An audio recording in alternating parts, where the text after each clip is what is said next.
OTB AM. With Gillette. Get into your flow with the new Gillette Labs Razor with exfoliating bar. All right, it's Tuesday morning. You're very welcome along. It's OTB AM. It's Ger and Eoin with you all the way through until 10 this morning. If you'd like to get involved, we'd love to hear from you. The hashtag is OTB AM. You can text the show 0879 180 180, and on top of that you can leave a comment on the YouTube stream. We'd love to hear from you. There's Champions League action tonight. We'll talk about that a little bit later on. There are many interesting stories in the football, including a fast food 11 in the Sun, which we might talk about in the papers a bit. Let's see if you can guess who the manager is, and plenty more besides. We're going to head over to Sweden. The Republic of Ireland are in action tonight in a very big game. If they were to get something from it, then qualification for the World Cup wouldn't be assured, but certainly we would be putting ourselves in the box seat for it. And apart from that, there's loads of other stuff going on too. We're going to hear from the best footballer in the country. We're going to hear from one of the best, if not the best hurler in the country on the show. So it's a box office show, and it also has Colin Buick. Can't have everything, eh? That's good. That's a good start. The football pod with Tommy Rooney and James O'Donoghue and Paddy Andrews obviously went viral last week with Paddy Andrews' story, and they talked a little bit about that. It might go viral in wedding circles this week because there was Paddy's weekend was a little bit clogged up, it's fair to say. He was otherwise booked when the biggest sporting day of the year so far was on. So the Premier League title race is up for grabs, and the speeches are being made. And Paddy Andrews says he's in the. I'm blowing the podcast, the first 10 minutes of the podcast here. Spoiler alert. He's sitting beside Joey O'Brien, who of course works with Duffer at Shelburne, played for the Republic of Ireland and West Ham, and they're watching the game on the phone. It's 2-2, and they're watching the game on the phone. The speeches are on. What's the etiquette around this? You're at a wedding, and the speeches are happening, and there's a match on. Or do the organisers know the match is on and schedule the speeches before and after? I believe that said match was actually not of that much direct interest to Paddy. Well, you don't know. Which kind of adds to the poor etiquette. Well, you don't know that Joey O'Brien's not a Liverpool fan. Well, you led with Paddy. I did, yeah, but I mean... No, I was concentrating on Paddy here. I thought Joey was just an accomplice and had no choice in the matter. I think Paddy claims he's certainly painting himself as an accomplice in this. How many weddings have you been to where the phone is rested on something in the middle of a wedding table like this? I'd say every wedding that since smartphones have started to be able to stream stuff. And you'll get this look from people in the guest, again for the video audience, you'll be back up, down, and you know that they're watching something that's bonding them all together. And I know the feeling, because when you told me this story before I went on there this morning, I was like, wow, this hits really close to home. Because at my wedding, when I was doing my speech, I thought it was going very well. When you were doing your speech? Yeah, when I was doing my speech. And we prepped you for that weeks and weeks in advance. You were nervous for me, like you were. I hadn't thought about it till you said, like, have you prepared for it? Have you written something? And I hadn't written anything until like 2 weeks beforehand when my wife found out that I hadn't written anything. So there was a few drafts written. Okay, good. The work was put into this. Yeah. And rightly so. Yeah, and I was speaking and I thought... Most important speech of your life. Big day for you. I don't know. See, there's no pressure on the groom. Well, all the groom has... You can't screw it up. No, the groom just stands up and says thank you, which is actually... This is exactly the conversation we had. Yeah, no. And it's the best man that everybody is focusing on. So I just got up. Except your wife's going to remember every single word you say for the rest of your life. I don't think so. She spoke afterwards, so she's also thinking what she's going to say. But anyway, you just get up and you say thanks and whatever. And I was chatting away and I was looking around the room and I felt people were captivated. Everybody. Really interested. 99.999% Really, people. like, yeah, I'm like, every word, like, what's he going to say next? This is incredible. You were involving everybody, making eye contact. And then the table at the back left, I mean, that's a hint straight away. Well, I was going to say. Left. Okay, right? so the least important table in the place. So I was looking around and everybody's looking up. And then these two lads, right at the back on their phones like this. Every so often I'd look up when they'd hear an applause, they'd be like kind of shook from what they were doing and then back onto it. Now, what was happening at that time? This was Saturday the 4th of September at 5 p.m. Okay, none of the rest of us are going to remember exactly what was happening at that Which was the Republic of Ireland versus Azerbaijan. Oh, very important. Stephen Kenny's career hanging by a knife edge. It was at the time, yeah. I mean, Ireland had just narrowly lost to Portugal and Faro a couple of days beforehand, and there was a feel-good feeling, but they kind of had to win this Azerbaijan match. But when someone tunes out for Azerbaijan, And I thought I was a bit higher than that. And then when you find out the people involved who are watching. Who are the people involved? Close to home. Tell us, come on, no names. They're close to home here. Adrian Barry and Nathan Murphy. Might have been. Tweedledum and Tweedledummer. Might have been. Unbelievable. Right. So they were representing the parish. This was at a time when there was a limit on numbers.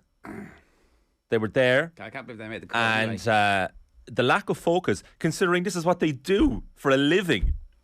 Their etiquette was out the window. It's because they weren't working that their heads were gone. There were bigger football fans than those two in the room. Should you just have had the speeches after the match was over and let everybody to repair to the bar for an hour? Because first the chef was like, you have to do the speeches at these times. Okay. That was the first thing. You didn't care about any match. But then secondly, I weighed that up because it was Azerbaijan. I was like, I don't think we need to move these. I think Ireland should win this match. Yeah, fair enough. I don't think we need to do that. The Heineken Cup final was on the day of our wedding, and we just moved everything to after the game was over. It was like, we just know people are going to stand and watch this, or they're going to mingle. It was like, okay, we're just going to serve sandwiches during the game, and then afterwards we'll move on to the dinner. Wasn't Nathan the best man at the wedding? Was Mayo's famous replay against Dublin? Wasn't that a few years ago? Yeah, he was best man, and he said it was just a disaster. No one was paying attention to anything at all.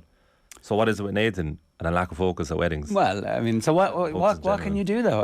Like, at the same time, with all due respect to your, I'm sure, amazing wedding speech, it was unbelievable. It only matters to you. It doesn't matter to anybody else. No one, like, they're not there for the speeches. It doesn't really matter. But it goes back to this. Is the point not like everybody in the room should be as happy as possible? And if Paddy and Joey O'Brien need to be happy watching the match, they're not missing anything. Of course, it doesn't matter what I'm saying. Nobody cares what I'm saying. But the whole point is etiquette. Go back to the start. Joseph Conroy mentioned it beforehand, and we went on there. We were talking about this, and he said it's all about etiquette. You have to pretend. You have to keep the head up. If you don't keep the head up, you're liable to be accused of anything at all. And so you were definitely accusing and naming and shaming the two lads. But what is if anybody out there has any ideas about what the right course of action is, and also make sure you tune into this week's edition of the Football Pod, episode 12 of season 2. I've only heard the first 20 minutes of it and it's already great.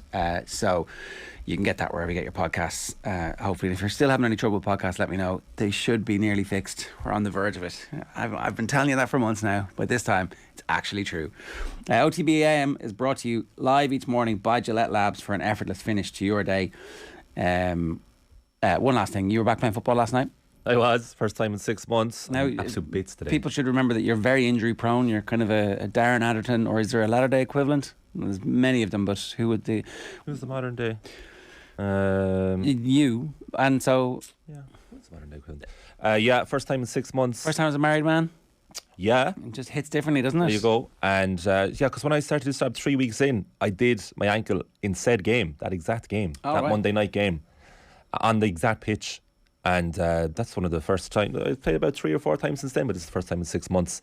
And this morning was not good. You're an aggressive Cork person. Are you that type of aggressive Cork person on the field as well? No. The shaved head? Very, the shaved head, yeah. Didn't really match the persona of what I was like last night. I actually found, I don't know what people are like with this, but if you go any time at all without playing, like the stamina just completely goes with each passing year. I was absolutely wrecked. Thank God they played tip-offs in this Astro. That actually saved me. You know, some games you just score goals and you continue playing straight away. The tip-offs actually saved me, but I was panting after like genuinely now about 8 minutes. But the first 5 was great. A few touches here and there, like picking it off left and right. Then as soon as you have to like run back, run to the side, run forward, you start losing possession because all the stamina goes. And it's a bit humbling. When you're younger, you can get away with it. You're not younger anymore though. When's the last time you played Astro? Could be 10 years at this stage. There's just a point where you realise there's no point in this. The risks far outweigh the benefits. It's because of the several injuries you can pick up along the way. Well, like you said, that's just me. I think I'm in a kind of an exception to the number of injuries. But the next time you do your Achilles, it'll be a rupture and it'll be 2 years of rehab. There'll be no fancy high-end medical equipment to help you recover. It'll be like long, slow, steady. Have you ruptured your Achilles? No, but I've damaged my Achilles and it's very painful. Yeah, very, very painful. So I wish you the best, and I cancel you to stop. 0879 180 180 is the WhatsApp number if you want to get in touch this morning. Champions League tonight, Real against Chelsea. Thomas Tuchel has been talking down his chances all week, and yet the papers are full of famous moments where somehow Chelsea have managed to make a remarkable comeback. They're not going to do it tonight, are they? There's no chance. And then also Bayern against Villarreal, where Villarreal do have a chance of going through because they're ahead, but I think they're going to rue missed chances. Is this a night where this is like you're happy to dual screen and not miss too much? No, I'm going to go straight on Madrid-Chelsea, I think. Just in case Chelsea bring the kind of Southampton vibes to the match. Did you see that Southampton game, by the way? They genuinely could have been double figures. Yeah. Like, genuine. I know there's a slight difference between the sides, but it's the words you hate, momentum. No offence, but I wish Sean was here because he's been banging on about Timo Werner, and this was the moment for his boy to fully emerge like a butterfly from the chrysalis. But actually, he was crap, wasn't he? No, he had an hilarious match. He scored twice, but he hit the woodwork three times. A hat-trick. I know his first goal was brilliant. Well, the way he come took on, it. no, it's like, yeah, but it should have been 9-0, and he missed the 9-0. It's the scheduled Man City or the scheduled Southampton 9-0, and it's down to Timo. All you got to do to make history, to make sure that the annual one happens. Yeah. And sorry, we put our faith in you, Timo. You've let us down. I was delighted when I saw live score that he had scored twice. Yeah, I thought he's very lovable. I really want him to do well. For the Chelsea guy, it's hard to say, but it's true. I was laughing with the header though, with the crossbar. Anybody else that would have got in, it just smacked them in the forehead, off the bar and back. Well, there you go. Accidental footballer. Right, here's what's coming up between now and 10 o'clock. We're going to Sweden, where the Republic of Ireland are in action tonight. Coverage starts from 5 on OTB Sports Radio. Just tell your smart speaker to play Off the Ball Radio or OTB Sports or OTB Radio, and you can have non-stop top quality sports content for nothing. That is from Ashton. We're going straight. Daniel Harris at 8 o'clock. We're going to hear from Clifford and Moynihan, two of the best young footballers in the country, in conversation with Owen Sheahan at 8:20. Sports News at 8:40. Gearoid Hegarty is going to join us live at 8:50. If you have any questions for him or Limerick, indeed, in general, then it would be a good time to get in touch. Phil Egan is going to join us at 9:10, and some Kenny goodness at 9:30 to play us out this morning. But I think we have Aisling. Aisling O'Reilly, good morning to you. How are you? Good morning, lads. How's it going? How is Sweden? It's lovely, yeah, really nice. I got to go out and see a little bit of Gothenburg yesterday, and really nice, just super, super clean, really calm, quiet, but really nice city. So yeah, hopefully get a little bit more time today now. It's always funny how Irish people notice how clean other places are. It's almost like the place that we live in is a bit of a pigsty. I know I mentioned it yesterday, but it does really strike you. Everywhere you go. Like literally, no, you're dead right. It's everywhere you go. It's like, oh look, they don't have litter here. Why is that? We're just pigs. Yeah, I know. No, Ireland is lovely, but it really does strike you when you come here. I don't know what it is. I haven't seen any litter on the ground whatsoever. But yeah, it's a lovely, lovely city. Have you ever been before? No, never been to Gothenburg. No. Yeah, really lovely. Is it expensive?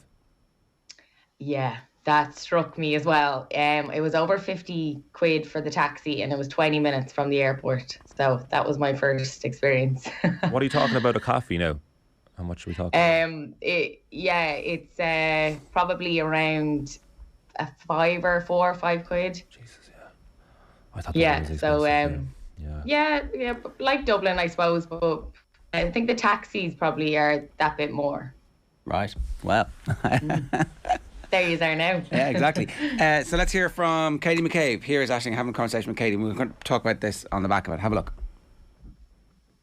Katie McCabe, the Ireland captain. Are you excited to go out here against Sweden tomorrow night? Yeah, definitely looking forward to it. We know it's going to be a big test for us, but one we're ready for. And so you've been here a few days. You landed on Saturday. Are the team settled in? What's the mood like? Yeah, look, it's a lovely city. A few of us have been enjoying it, a nice walkabout and grabbing a coffee in the mornings. Relaxed environment, but we're fully focused then when we're getting the pitch.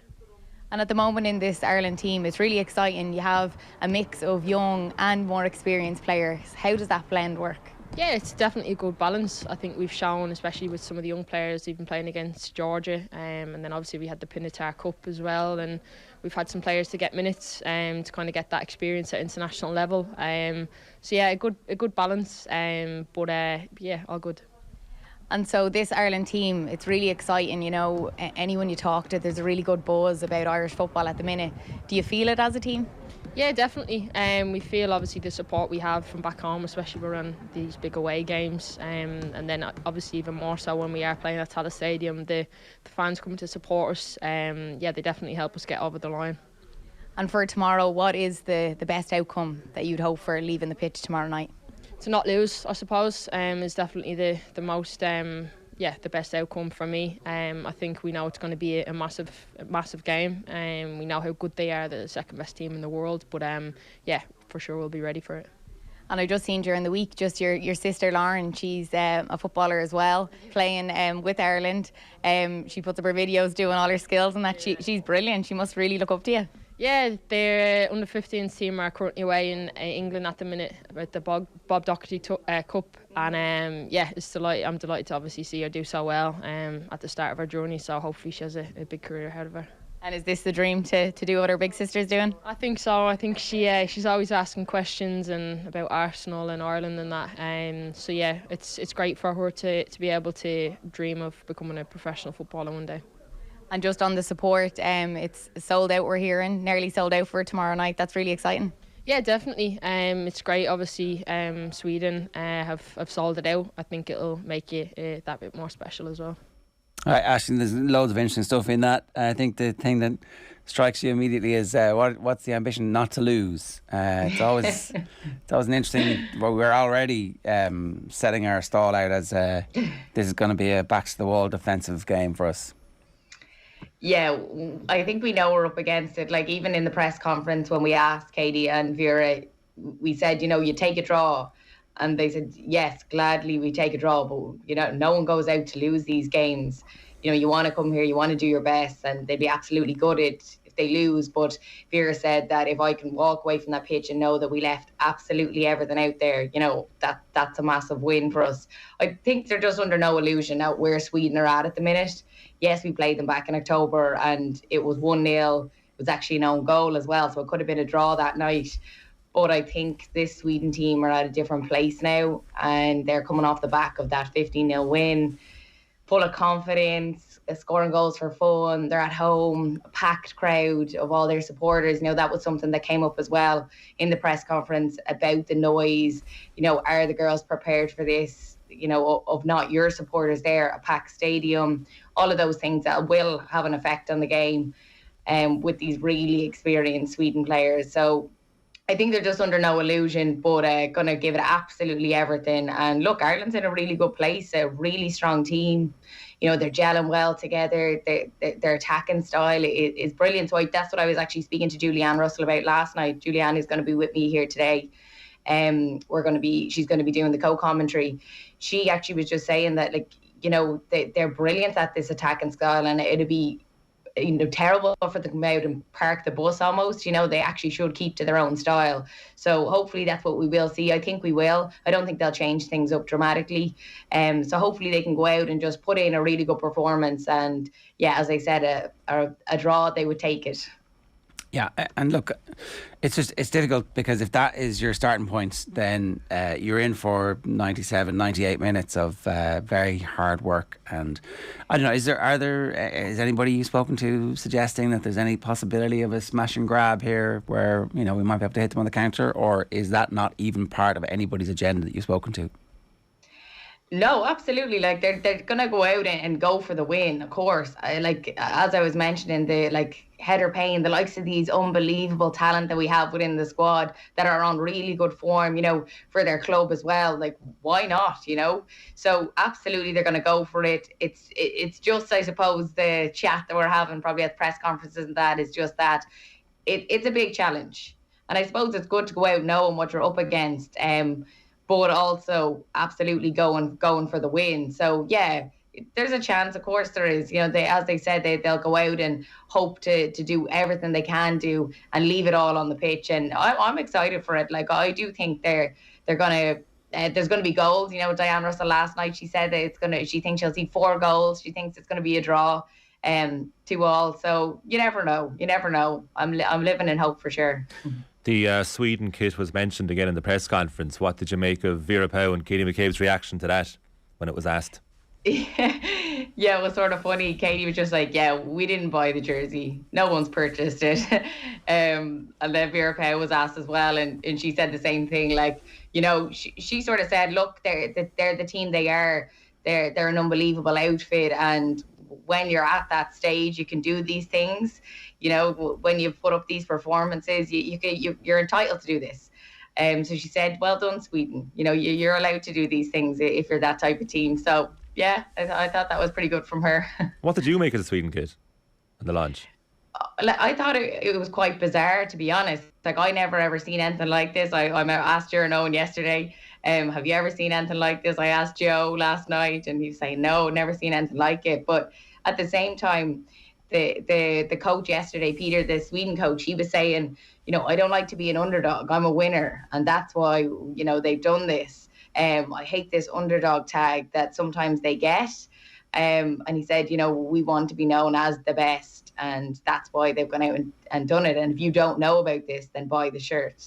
So that was his advice. If they smash us 5-0, fair play. Your arrogance is working out for you there, Mr. Gerhardtson. But if they were to slip up, for example, tonight, then this would be one of the all-time great. Well, you deserve that. You absolutely deserve that. So. It would be brilliant. And was that generally the tone of their press conference? Like we are one of the best teams in the world. So what's the big deal? Well, they had some players speaking as well, and I think they're quite humble. Like, they really are, and they were asked a lot about Ireland as well, what they thought of them and how they've performed. And like, the biggest thing that came up when they spoke about Ireland was the development in the squad. They just mentioned they really see how far Ireland have come on, that they never really got a chance to really come up against them before, and now they know, and they have the knowledge on them now. And they mentioned that they have so many key players that can really change a game, and that's what you need in a world-class team, really. And they were saying that Ireland has this, and Ireland does have this. We do have these players. So that was really nice to hear that side of things. And they know that they're going to be up against it. One of their toughest games today, really their toughest game.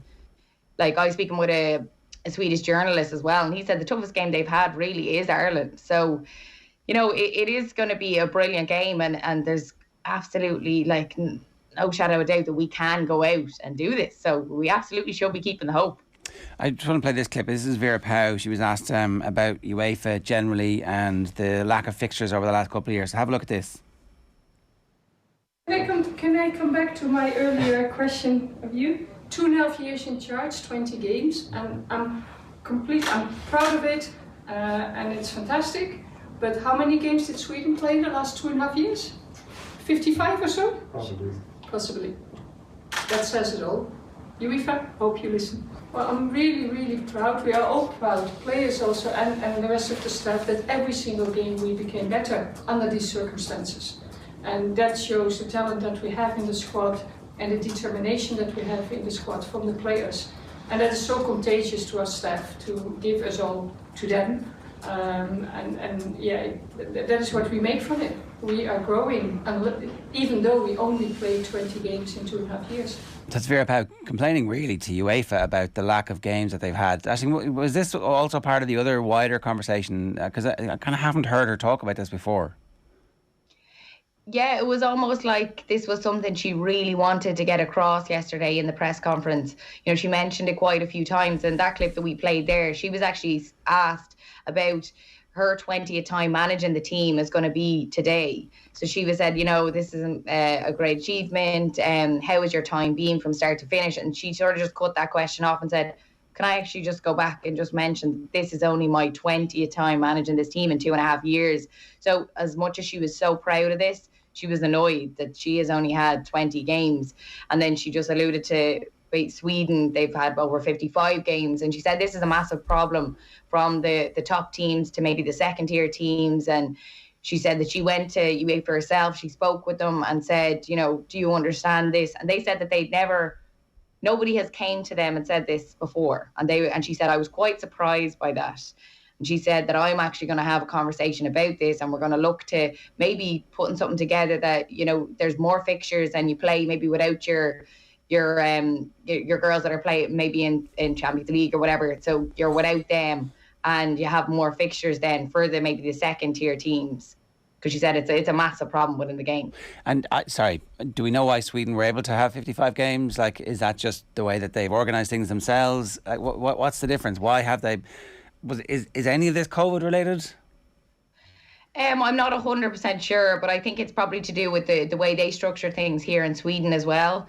Just the way they have their leagues done out, and that we're probably with the League of Ireland. Then we've a lot of girls that are away as well. So she wanted more games, maybe for the girls that are playing in the League of Ireland that are at home, that they have the chances to play more games because they're available. When the girls maybe that are in England, in America, they're away. So that she was saying that's fine. We can be without them, but we can still develop here at home. So I think that's a big part of it as well, because Katie talked about, we really have to look after our game at home in order for us to ever benefit of it from international level. We have to put in the work at the League of Ireland. So yeah, that was a big thing that came up. But you could really tell that Vera was really annoyed, and I think she mentioned it maybe 4 or 5 times throughout the press conference. Well, it'd be very interesting to see, and presumably the FAI can do something about this too, and organise those type of games.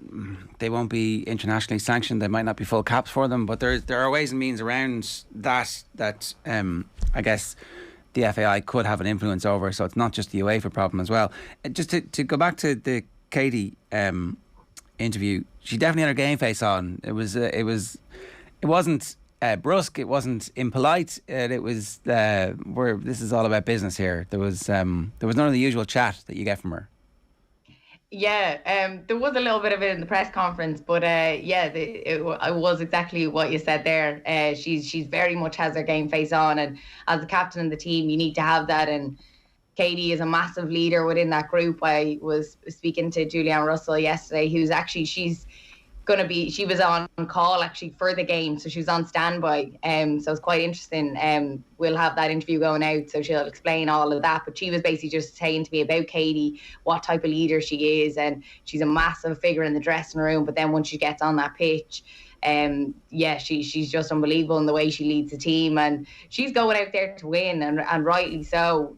She said that the best result for her is to win. That's all that she wants to go out and do, and she believes in this team. She really believes that this is the best and most exciting team that she's ever played on. Like I said, from 2015 when you made your debut to 2022, have you seen a massive growth in Irish football? And she said massively, it's unbelievable to see where it's came from. There's no chaos behind the scenes anymore. That's what she said. And then now at this present minute, this is the most exciting time that she's ever played Irish football. So she's just raring to go. All right. Give us your prediction. I'll go for a 3-1. Wow. Sweden. Yeah, okay, fair enough. I'm sorry. I don't know why I didn't think of a prediction, but I did it on the spot there. 3-1. What about you? You just have to give me one now. Sure. I think 3-1 sounds about right. There could easily be 4 goals. They're a better team than us at the moment. And Emma is pointing out that obviously Sweden had the Olympics together as well, which, it's the whole point that we've been making about the GAA Championship. The best teams get better in summer because they stick together for an extra 8 weeks where the weather's good and they're winning games and they're playing games. And I think that we've come a long way, and finishing second in this group is absolutely the target.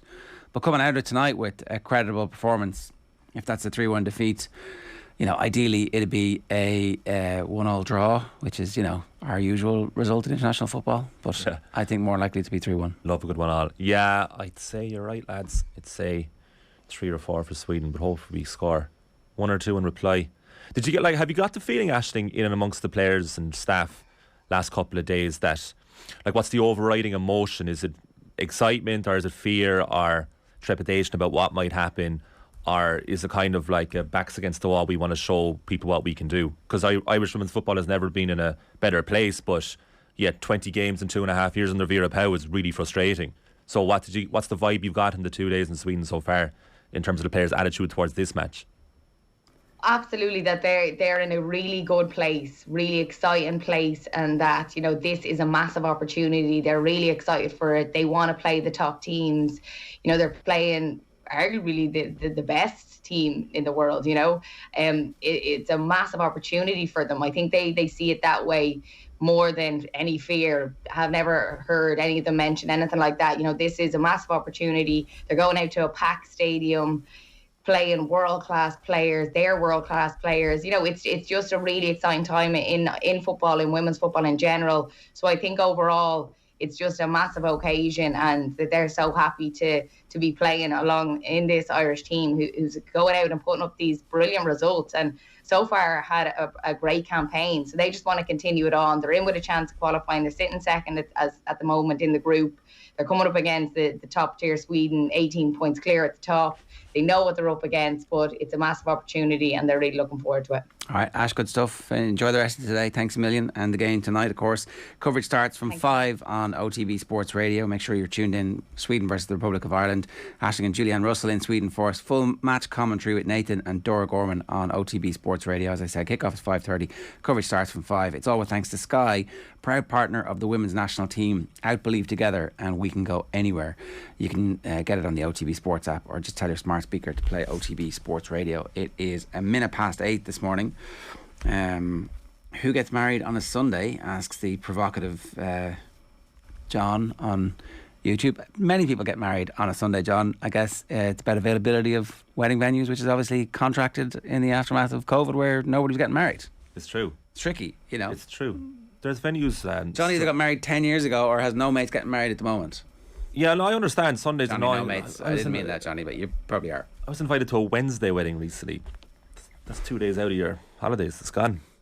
Yeah, I've heard of venues slapping on an extra 3 or 4 grand now to couples because of inflation, and couples ditching the said venues. It's ruthless out there. Lucky you got in when you did, isn't it? Yeah. And Brian says, Colin is class, lads. More of him on the show. We have discovered Colin Bowie's burner account on YouTube. It's a guy called Brian. Good man, Brian. No, it's the best €50 I've spent in a long time. Thanks, Brian. Cheers for that. Nick Carey was €50 on Cameo as well, was he? Well, I don't know. The lads paid for it. I'm not sure. A bit more expensive than that.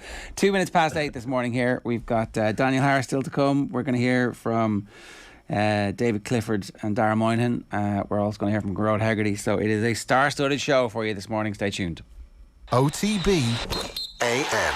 This is OTB Sports Radio. Marginal gains, XG, top speed, recovery. What's it all about? Want to improve but don't know where to start? With more data than ever now available, OTB Sports have teamed up with Whoop to cut through the noise and help you raise your game, no matter the sport. OTB Sports are delivering the metrics that matter. Meaningful metrics in partnership with Whoop, the personalised digital fitness and health coach that helps you unlock your inner potential.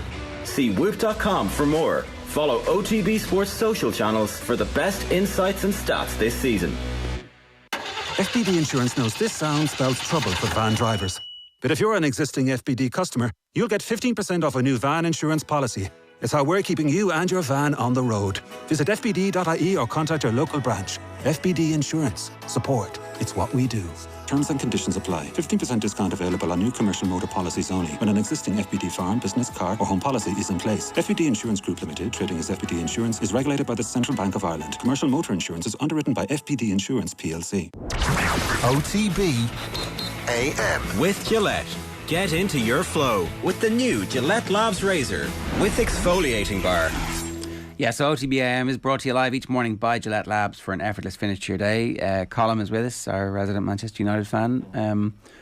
Should Rannick just stop now and walk away? Like, what? I don't know. Like, we talked about this a few times now. Yeah, I must be one of the few United fans who kind of, I suppose the word is appreciate the Rangnick era, in that at least he's coming in and delivering some home truths about the players. It hasn't gone well. Like, he's a very low win percentage. So not scoring goals, but we're not conceding as many goals as we did under Solskjaer. Do Gen Z like home truths? It appears like they don't. Well, it's not even that, though. I mean, Pep and Klopp would deliver home truths every day, I imagine, to their players. It's more the fact that Rangnick talks about his squad as if he's still a pundit and not their manager. I get that vibe in the post-match interviews. Not that he's separating himself from what's happening at the club, but more just giving, probably overly candid assessments of where he thinks his players and team are at overall. But I really actually like him. But the problem is I don't think the players do, or they don't buy into his methodology. And I think the Everton game, despite it being a close scoreline, was, I would say, maybe the nadir of the Rangnick era. I'm trying to think at the top of my head if there was anything worse than that. There was the 1-0 defeat at home to Wolves start of the year. You pine for Ole Gunnar Solskjaer now, thinking. Absolutely not. And I heard, was that you said it to Owen yesterday? Oh yeah, you were saying to Owen yesterday, I was in the box there and I was waving to you frantically, to being, what do you mean? You were like, to be underage Solskjaer. Owen immediately agreed. Well, it's just that Aston Villa and Arsenal fan, I suppose, makes sense. Would it be as bad now? Could it be any worse? Yeah, well, do you see the scorelines at the end of the Solskjaer tenure? I mean, the one thing you can't argue with Rangnick is that we're not getting beaten 4-5, but it's we're not attacking as well and we're not scoring goals freely. But I think the Everton game was the first time we didn't score under Rangnick. But the problem is that United are scoring 1 to 2 goals a game at best. 2. If we scored 3, it's a big deal. And the players just don't really seem to buy into it. There's like a lethargy there. There's kind of a testimonial feel to the way we go about business. And then you see someone as talented as Jadon Sancho, who finally played in the right wing against Everton, which a lot of fans were pining for, was pretty much anonymous, and then switched to the left and was slightly better, where he has played a lot of good football as well. I said to yourself and Owen, geez, it must have been about 6 weeks ago now, where it kind of feels like the last few weeks of the leaving cert, and there's a real purgatory sense now that we're waiting for this possible confirmation of Eric Ten Hag, or maybe not. Daniel Harris is with us. Good morning to you, Daniel. How are you? I'm good, thanks. How are you? Is Ten Hag now, or whoever is coming next, is that like the only thing that can somehow puncture the end of this horrible season? That it's like, okay, well, this is now officially over and we can start thinking and planning for the future? Because it does seem like it's an interminable purgatory, end of days that is going to, it's like a non-stop omnibus of Samuel Beckett. Yeah, it's not good, is it? It's what's so baffling about this is that, like, we've all skived at work, and the idea that footballers don't skive, shouldn't skive, never skive it's not really a sensible one. And I always use the same example to illustrate this one. Sometimes you watch a fight and one of the fighters gasses, and the punishment for gassing in a fight is extremely severe. Obviously, you get a hiding, and people still do it. So that is a kind of testament and a tribute to human laziness, human desire to do less than the maximum. So you sort of understand it. If you can understand it at that level, and you have to understand it because it happens, then you can sort of understand it with footballers too. But what is weird and difficult to understand about these is that not all of them, but a lot of them are going to be around next season. Do they not want to play in the Champions League? If they'd have beaten Everton and beaten Leicester, and sensible effort in those games would probably have achieved that, then they'd have a pretty decent chance of making top 4, which is obviously now gone. And this has actually been one of Ralph Rangnick's problems, is that the other teams going for top 4 are also so rubbish that United have been in the hunt all along. So he hasn't really been in a position where he could start experimenting, because he's still got to pick the players that he thinks are better. And I guess you get to that point where you think, well, the players that you keep picking, that keep failing, they're not better, so maybe you should pick some different ones. But the different ones available to him, but there aren't that many of them, because the ones who you think might make it a lot of them aren't around. Like James Garner's on loan, Ethan Laird's on loan, Dylan Levitt's on loan. So what options do you actually have apart from picking the players that you keep picking? You could take players who are even younger than those ones I just named, the ones that are in the youth team, who are sort of 17, 18, 19, but tossing them into this isn't necessarily what you would call good management, because usually what you want to do with young players is you want to slowly integrate them into a team that's performing. So I do understand the situation that Ralph Rangnick finds himself in. It's not a good one. I'm sure he was absolutely horrified by what he found. And when you hear him speak, he seems to have as much disregard for the players as everybody else does. Well, let me just on that, because is Rangnick getting a bit of a free pass here? If Antonio Conte had come in and had these same results, he'd be gone by now, because people would have said, well, whatever it is that you have isn't working for these players. Like, is Rangnick just not also, he's not a good football manager. He might be a brilliant architect of a club and structural engineer when it comes to how the back end of football should run, but he might just not be a very good manager.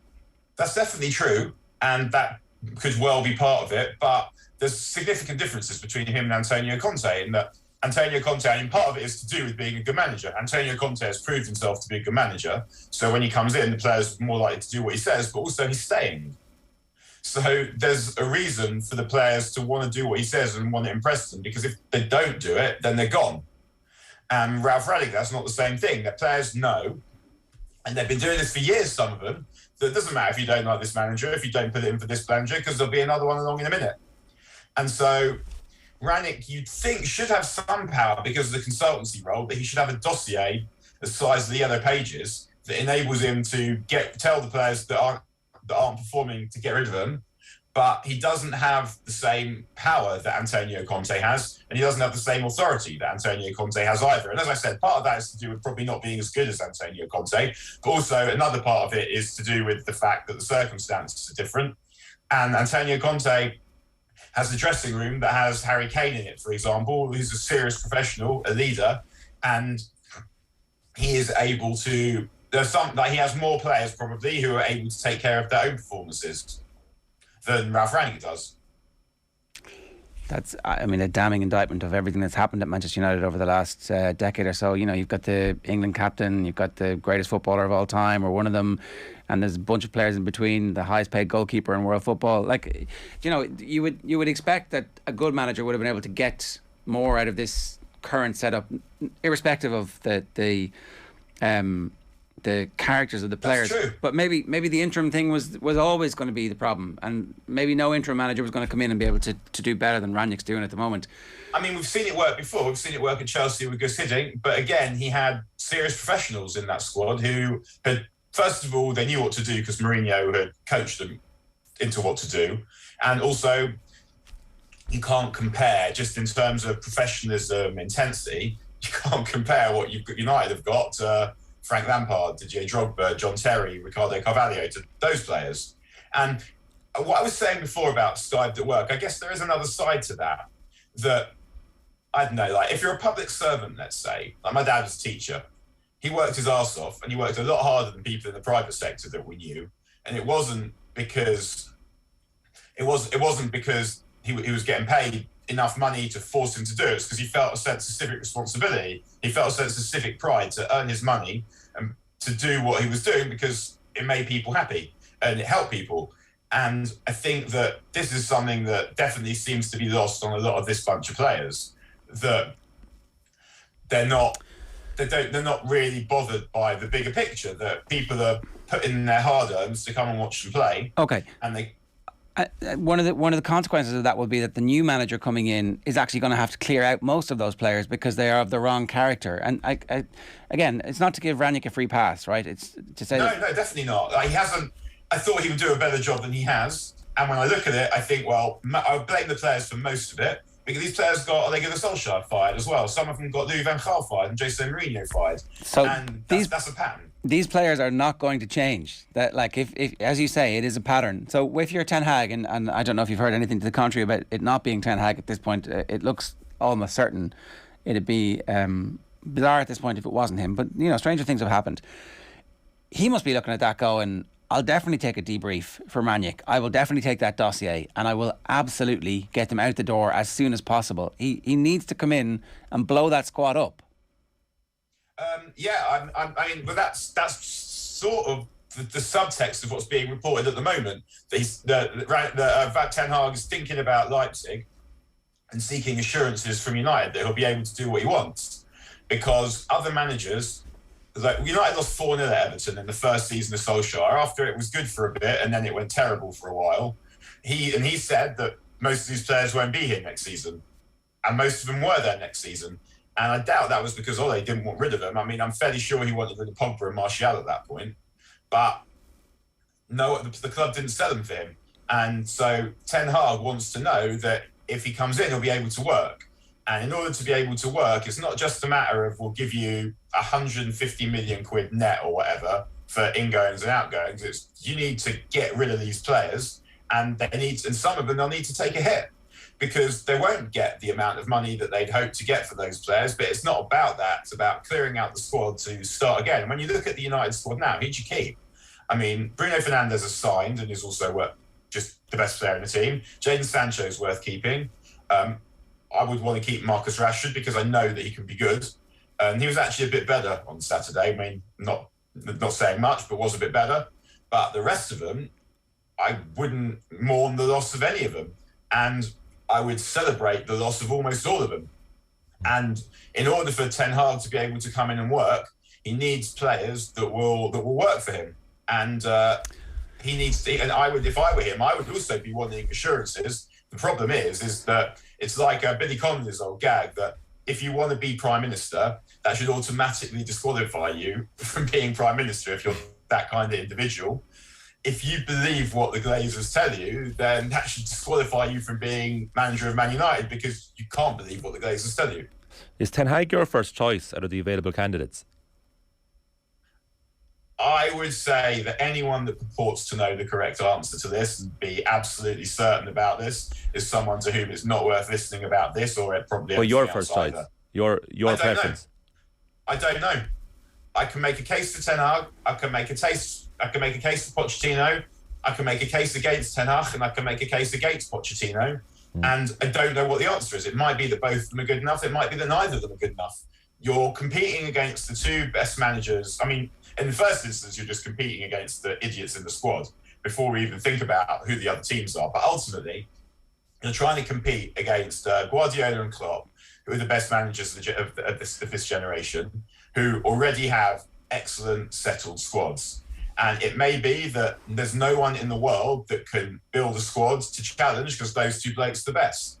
And they also have teams that are ready, and Guardiola also has state wealth behind him. That is a lot to compete against. So if it turns out that neither of these two lads can do it, then that would not be altogether surprising. But to be able to think that you're in a position to say definitively, this one will do it and that one will not, there just isn't enough available evidence for that to be the case. So, I mean, I can say that I guess I find Ten Hag more interesting because he feels more like a coming man. We also just know less about him. And so I'm more interested in seeing maybe he can get to that level. Pochettino, I know, is excellent, and he has the charisma, a version of the charisma, not the same charisma, but every manager post-war who's had any success at United whatsoever, or got even proximate to success really, has had charisma. So obviously Ferguson and Busby had it, but Ron Atkinson had it and Dave Sexton didn't. Tommy Docherty had it and David Moyes didn't. Louis van Gaal and Jose Mourinho had it, and Ole Gunnar Solskjaer didn't have it. So I know that Pochettino has that. Ten Hag, it's not clear that he does, although when you read about him, his players seem to love him, and maybe that's enough, and maybe the football itself could be that charisma. Yeah, I'd prefer the like. Look, I get the point that you're making is that all of the best managers in the world seem to have that charisma, and I wonder if that charisma though comes. If it's chicken and egg, that they start to get successful and they're like, actually, I can now be somebody here, as opposed to charisma defining their success. You look at someone like Jurgen Klopp, or you look at Alex Ferguson, you see him interviewed, and it comes through the screen. Like those guys didn't get charisma because they were good at football management. Their whole football management is based on their charisma. Guardiola's is more like that. That if he was just someone you met in the street, it wouldn't be obvious that he was a footballing savant that could change players' careers and think about the game in a different way to everybody else. I think Guardiola's charisma, or his ability to get the players to do what he wants, comes from the fact that they know that he'll make them a better player. Well, and look, I definitely accept that that's important. The most important thing, though, is buying the right players and getting the right players through and coaching them well. To go back to Conte for a moment, right? We obviously keep a very close eye on the career of Matt Doherty. He's one of our best and most important players, and he was out the door, it looked like, at Spurs. Certainly the last two managers had not found a use for him at right wing back, which is his best position. Conte came in and took a while to get him in the team, but when he got in the team, he started playing his best football and he gave him confidence. Just to go back to that point where you were saying you'd be happy if the vast majority of players left, under a good manager, a load of those players would actually start playing good football again because they'd have a defined role, they'd be given confidence, they'd be allowed to make some mistakes, not many, but some, and progress would be fairly self-evident because the manager is good and knows what they're doing. But yeah, that's sort of the point though, isn't it? That's sort of the aggravation with these players, is we know that they can do better. And they're not bothered enough themselves to do better. then personally, I don't care if they have the benefit of a good manager to make them better, because I don't feel they've done enough themselves. And then at that point, they're not people I particularly want wearing the shirt of the club that I support. Like, I don't feel attached to them, because it should also come from within. There's a responsibility to yourself. There's a responsibility to the club that you're playing for. There's a responsibility to the supporters that are paying your wages to put it in. And if this was a one-off, where you say, well, Ole left, they couldn't find the manager, Rangnick didn't have the charisma to inspire them, blah, blah, blah. If it was just a one-off, then you might say, okay. But we've seen this before. They tossed it off under Mourinho. Some of the ones that were there tossed it off under Van Gaal. And it's gone on for so long that you get to a point where you might, I would happily say, enough to almost all of them. That you had your chance to play for United. This is what you made of it. And now I'm happy for them to go somewhere else. If they're good somewhere else, whatever. I don't really care too much. Whereas I think like someone like Matt Doherty wasn't getting picked because the managers didn't rate him. It wasn't a matter of Matt Doherty can't be asked. Matt Doherty is regularly playing in a team that is getting badly beaten by crap teams, by crap opponents. And you're seeing it again and again and again, that there's a lack of effort, there's a lack of intensity, there's a lack of personality, there's a lack of commitment, there's a lack of ability to do the basics. People aren't really saying that about Matt Doherty in the way that, and that is exactly what we're all saying about this United squad. And so I understand the comparison, but I don't think it's an exact one. And I'm absolutely certain that a great manager could come in and get more out of these players, but that doesn't mean I'm forgetting that these players have tossed it off yet again. And for that reason, I think that the privilege of playing for Man United is not one that I would happily bestow on them again under a different manager. Okay, the fixture list is a mixture of good and bad between now and the end of the season. What's realistic in terms of what you think is going to happen? Where will they finish? And would it actually be better for them to finish out of the Europa League? Does it matter if or is it better if they are in the Europa League so that there's something to aim for from a cup perspective next season? What's your... I think financially it's worth being in the Europa League. I'm sure the board will want them to be in the Europa League. What you then do when you're in it, different question. Maybe you just play the youth team. Like the early stages of the Europa League is some of the most depressing football you'll see. However, for people that travel away, definitely, whilst they might appreciate a fallow year, an opportunity, like if you're watching United in Europe, then you just want to go and have times in Europe with your mates, and you might, especially if you're in a conference league, you're getting some places you've never even heard of, never mind places that you've never been before. So there's also there's also, I think we might have talked about this recently, that I remember the first season of Van Gaal, United weren't in Europe, and then they got knocked out by MK Dons in the first round of the League Cup. And there was almost no football in the first half of the season. So I guess as a supporter, although watching United now feels like a punishment, it's quite depressing if you're used to playing twice a week, that suddenly there's half the football to enjoy. But that might be good for Ten Hag because it means, or Pochettino, that means you've got a lot more time on the training pitch to actually drill what you want your team to do because you're not constantly preparing for a game. So I guess if you're asking me, I'd probably reluctantly take Europa League because ultimately I like watching United play. But Conference League, I guess at that point you wouldn't send any of your players to try and play in the Conference League. It's just an embarrassment being in that really for a team, not for everyone, but for a team of United stature, for a team of the quality that United have. It's just like shame on the players. So I think I would make them play every game. That's it. You're right. It's shame on you, and that's why you are going. And you're going to play every single minute of every game. I'm not using any of my 5 subs, and you got us into this mess. Get us out of it. It's hard though. Before the Everton game, I was thinking, because you say like, what do I think will happen? Before that Everton game, I was just thinking, if you're Everton, United at home is the game you want, and that says it all. I mean, that should be humiliating for those players. But United at home, Norwich is the weekend. They're going to beat Norwich, right? We can say with confidence they're going to beat Norwich. They're on a good run of one. Yeah. They beat Burnley. They did.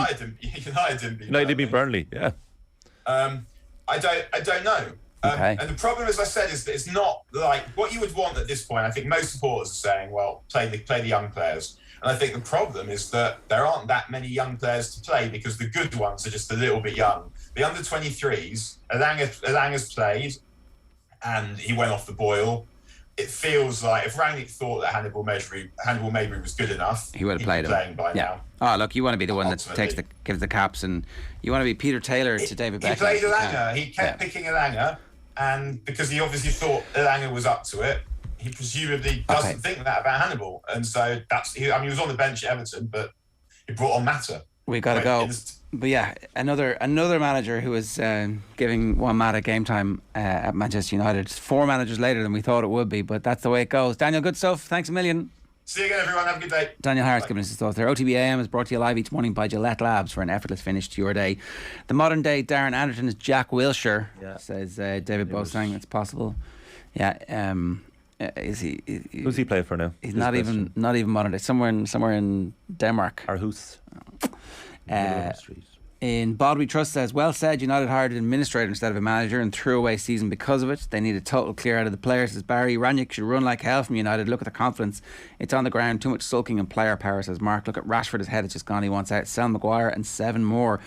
It's simplistic to blame the manager, says Nigel, but it's also simplistic to just blame the players. Like, what happened? United were just unlucky to buy a bunch of lazy players. I mean, maybe. And maybe the culture when they got there was really toxic, and so therefore it's this kind of perfect storm of shitness. Andrew says Poch would keep the current players. Ten Hag wants to clean the place out. That's what the hold up is with the contract negotiations. Manchester United board are scared of losing that power. Hashtag Ten Hag in. Yeah. Is Antonio Conte the one that wriggled off the hook and you're like, oh, I can't believe it's happened again? Because they could have. He could be back. He might not stay at Spurs that long. But the problem you see, like Daniel wasn't excited about any particular manager there, because it's hard to be, because what even is success? Like, what constitutes success for United in the next 12 months? The league.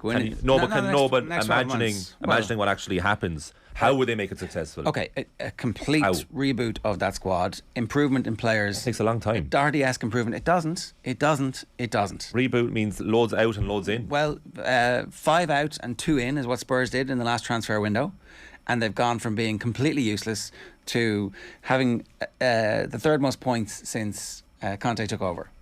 Yeah, behind the top 2 teams. So that would be success. 5 out, 2 in, change the culture, and let's go. Let's start it. The process started. It doesn't take forever.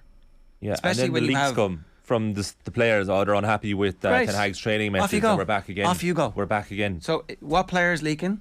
Off you go. You're the next 5 against the wall in the next transfer window. Why not? I mean, that sounds great and everything, did. but I can't see that happening. When Spurs spent they spent 30 million on Brian Heel, and he was like barely played a game for them. Off you go.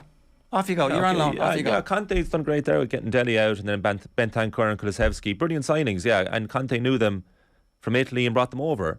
And Ten Hag, I wish Ten Hag really well. I hope it goes very well for him. I'm just finding it really difficult to imagine him being successful, and it's nothing to do with him. It's going to take so long for this to turn around again. They've got so much money. That they can... Not much sense, though. Well, that's the problem. That is the issue. Right. Over the weekend, Owen caught up with Kerry stars Ger and Moynihan and David Clifford to help launch the Rockshore Killarney Sevens. It's a Gaelic football 7-a-side tournament that SPA GAA Club are organising over the June bank holiday weekend. 20 men's and ladies teams from all over the country will do battle to win a share of the 10 grand prize pool, with a wide array of musical acts playing all weekend in the Rockshore tent. In addition, there will be a food corner and kids corner, ensuring there is something for everyone. Tickets can be bought on killarneyclub7s.ie. That's the number 7. killarneyclub7s.ie. We'll post a full chat with the lads in the OTB GAA podcast feed later today. We're jumping in here with Owen, chatting to Dara and David about their underage soccer days together. When you chart through your underage years, just to stick with this for a moment, there's obviously a lot of very interesting things here. David, yourself, I think this kind of got brought up last year when you scored that goal against Galway quite a bit, just your own soccer background. Obviously, when you go back and look at it, the Kennedy Cup of 2013, I think it was an interesting one when you look at the names that were playing in the Kennedy Cup on the national scene, as well as in the Kerry scene. I think Diarmuid O'Connor was on that Kennedy Cup team with you, and there was a real correlation between, and there always is, between the good GAA players in Kerry and those that make that team. We would have played a lot of soccer. We both played with Killarney Celtic. I got injured just before the Kennedy Cup, so Diarmuid O'Connor took my place as centre half for the tournament. But I played a few games here and there. We had Rian O'Sullivan was our main man, who would have went across the water to Brighton in the years or so after the Kennedy Cup. So he carried us on his back, to be fair to him. Right. And so, like, at that point, you're obviously gunning to be starting centre back for Kerry. And what was it? The last minute injury that pulls you out of it? Yeah, it was just a few weeks before it, I think. Yeah, it was only a minor injury, but it just came at the wrong time. Right. Dara, how close did you come to making Kennedy Cup? I was a bit off it now, to be honest. I was kind of like a Trent Alexander right back. He was kind of like a Harry Maguire centre back, but he was taller. That's why I was bigger. So you're bobbing forward constantly, Dara. I was a bit off now making the Kennedy Cup now, to be honest. But yeah, I can't remember how they did that year. I think Stefan on that team. I think he was centre mid or something. Who was? Stefan Lecumber. That team. Yeah. Not sure who else was on, honest. I can't really remember. I think that year as well, you had Craig Casey playing for Limerick and you had Darragh O'Shea playing for the DDSL that year as well. So it's a fairly random year with some of these names that when you look back 10 years later, it's incredible. Like to kind of stick with that again, David, one of the other things that gets brought up when your soccer background is mentioned is a game, and I'm not sure were you playing in this one, Dara, but a game for the SEM against Calasanchez College in 2014, and Aaron Connolly was playing for the Galway team that day. Yeah, no, that was we'll say my own age. So that was the age below there. But right, we actually won the All-Ireland that year. I think we were under 15. I think, but again, Connolly was the year below us, so we had a bit of size advantage on him, so we won't read too much. But what was he like to play against at that point? Yeah, he was good at the time. I suppose like that. There's so much talk about fellas at that age. I think we would have known about him, right? He was good. He was lively, yeah. But I think we won the game 4 or 5-0. So he wasn't a major factor, I don't think. It's incredible, really. I think he did score though, did he, in that game? Maybe he did. So yeah. Because it was a 5-1. There's something on the SEM website anyway that I got sent a while ago. I think Connolly did get one, but that was it. 5-1, I think, was the full-time scoreline against Aaron Connolly. Was there ever a point, David, where going to England or professional contract was going to be up for grabs for you? I don't think so. I wouldn't have been good enough. Like I was a decent enough centre half, but I'm sure we played enough soccer at a high enough level where if we were good enough, we would have been spotted. I think we got to our team at Killarney Celtic. This is when it's Dara's age, so the age above me. We got to the quarter final of the National Cup. We lost to Cherry Orchard one year. We were able to play at a high level. Do you know what I mean? But if we were good enough, we probably would have been spotted. And how come you were a centre back and you were a corner forward in football? I'm not sure. I don't know where I kind of started off as a left back. I suppose it was a lot of it maybe it was down to the size. Maybe I wasn't good enough with my feet further up the field. Were you in the same class in school? You were. We were in the same year. Same year, yeah. What was, because having gone to the SEM as well, those PE sessions when you get let play indoor soccer are pretty interesting. What was that like for you? An absolute hacking session it was. Go on, explain that one. You just had Arthur Fitzgerald trying to ref the games. It was just non-existent. Arthur Fitzgerald, of course, the current S&C coach of the Kerry senior team, he's still a teacher in the SEM, I think, is he? He's right. But obviously, it's not necessarily his fault. It's the players that are in the court at that point. So was there a beef there? Was there rivalry? How come it kind of broke out into a hacking session? The issue with it was we used to bring gear, so you used to have to play in your socks, and sure you couldn't keep your feet. So there was tackles coming in from all angles, and it used to be murder. And were you like a tidy right back during those indoor soccer games, Dara, or did you try and get into the mix? No, I was a striker then. I was like Carlos Tevez. And where did you play, David? Yeah, I'd say I was a centre mid in those games. Right. Just picking the pass in indoor soccer. Not an easy thing to do. No, exactly. Geez, that's playing indoor soccer in your socks. I'd say your Kerry development coaches wouldn't have been overly happy to have heard news of that. That's like playing on an ice rink. Yeah, it was dodgy. Right, there was a few injuries picked up for the fellas that missed games a few weeks after, especially in the time of the Hogan Cup. We used to go on that, but it was good fun. It'd toughen you up a small bit, I'd imagine, those kind of Arthur Fitzgerald just refusing to referee the game. I would, yeah. He'd get a baiting in after if he wasn't doing it right. Lads, I must ask you about the season so far. It's obviously been a pretty successful one. Dara, just starting with yourself, I mean, one of the moments at the league, from your perspective, I'd imagine, was that goal against Dublin in Tralee. How much of a focus has that been for you this year, trying to not get back on the score sheet, but adding more scores to your game and getting goals, especially on top of that? Yeah, I suppose like the management said it to me, like you need to get on the score sheet more, like really, John, like whatever about doing everything else, like you need to make an impression on the scoreboard as well. So I'm trying to do that as much as I can. And look, the league was obviously successful for us, but we just have to park that now and focus on the rest of the year. But it was a good league, to be fair. I actually ask you about your first year coming into the Kerry panel, because you came in 2019, and I think you basically started every game. Once you kind of started one, you were in the team. How easily did you step up, or how difficult was it, given the physicality, the fitness, the reading of the game that's needed in the half-forward line in the modern game?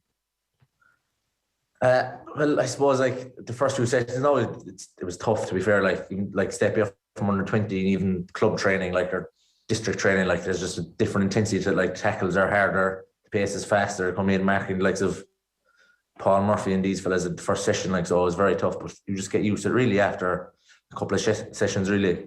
And then I remember the first game, the league debut, I wasn't even supposed to be starting, but Peter just told me then before we were at the pre-match meal that I'd be starting. Right. So I suppose I was kind of nervous then, and just, I don't know, it was just went well that day, to be fair. And what was the biggest thing about that first game, once you actually get into game mode, once you go beyond training, that you noticed about the step up to senior football? The physicality, really. You know, like some fella pulling off you the whole time, not getting much time on the ball, and you know, much time to think and stuff. So the tackles are harder as well. But you just, I suppose, like that's where the strength and conditioning comes into then as well, on top of it. To just get used to it. How long does it take to get used to it? Does it take you a season or two? I suppose it does, really. Like, but like it's different for everyone, really. You know, can't really put a time limit on it. Yeah, no, I can imagine. David, you were obviously in a year before that. You were in 2018. Obviously, one of the high points of that year was Clonus, the last minute goal. I'm just interested in the makeup of that goal, because it's James O'Donoghue with a big ball into the full forward line. Donaghy knocks it down for you back at the net. Almost 3 different generations of forward in that team, in that one goal. How much did you learn from the two lads that year?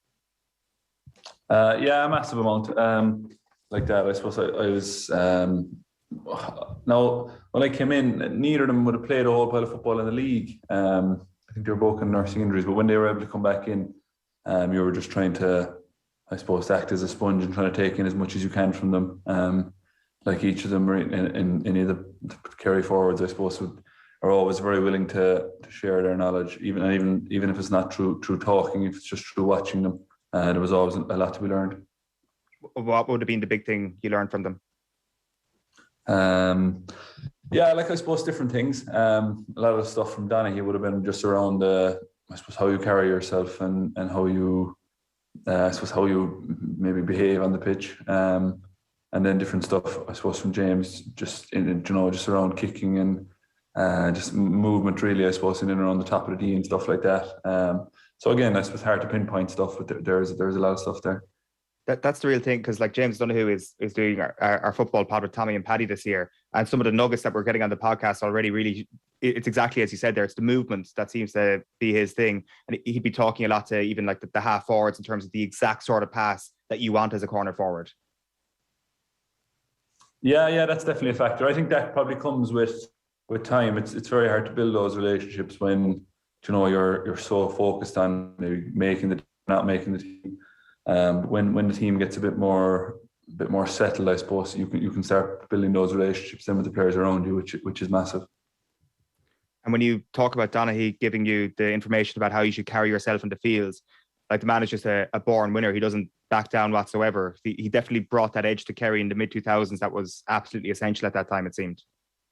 Yeah, 100%. Yeah, like you said, I suppose he never backed down from anything, but always carried himself in the right way too, which is a big thing. Dara, just in terms of the change of management this year, has that led to a change in role for you at all this year, or is your work essentially the same and it's just about building on the last couple of years? I don't think it's changed that much now, to be honest. I suppose Jack's just focusing more on getting the ball and kicking the ball into the full forward line really as much as possible. Getting them one-on-ones really is a big factor, like, for us. So I suppose the wing forward role doesn't really change much, really. So working hard, getting on the breaks, moving the ball forward, like. So no, I don't think it's changed that much. And are you enjoying your football more this year? I'm enjoy like you'd enjoy it like anytime you play for Kerry. Sure, you enjoy it really, like. But this year so far, it's been very enjoyable now, to be honest. Yeah, getting back out in front of a full Croke Park the last day, I'm sure, didn't harm that any bit. David, obviously, the day out against Mayo was an interesting one. Did you find, like Dara mentioned there, the getting into one-on-one situations in the full forward line, did you find that those opportunities presented themselves easier to you in Croke Park than they did against Tralee against Mayo? Did you find that you were in one-on-one situations more that day? Possibly. I suppose the weather had something to do with that too, maybe. But yeah, I suppose maybe we did get a few more for one-on-one situations, but every day is different. You can't probably read a whole pile into any game like that. Yeah, I have to ask, what did Paul Horror say? Not much. Not much. So was it good? Was it bad? Was it something that made you think I need to notch up a few scores here? No, to be fair, there wasn't a whole pile. No, it was a good battle. There wasn't a whole pile in it.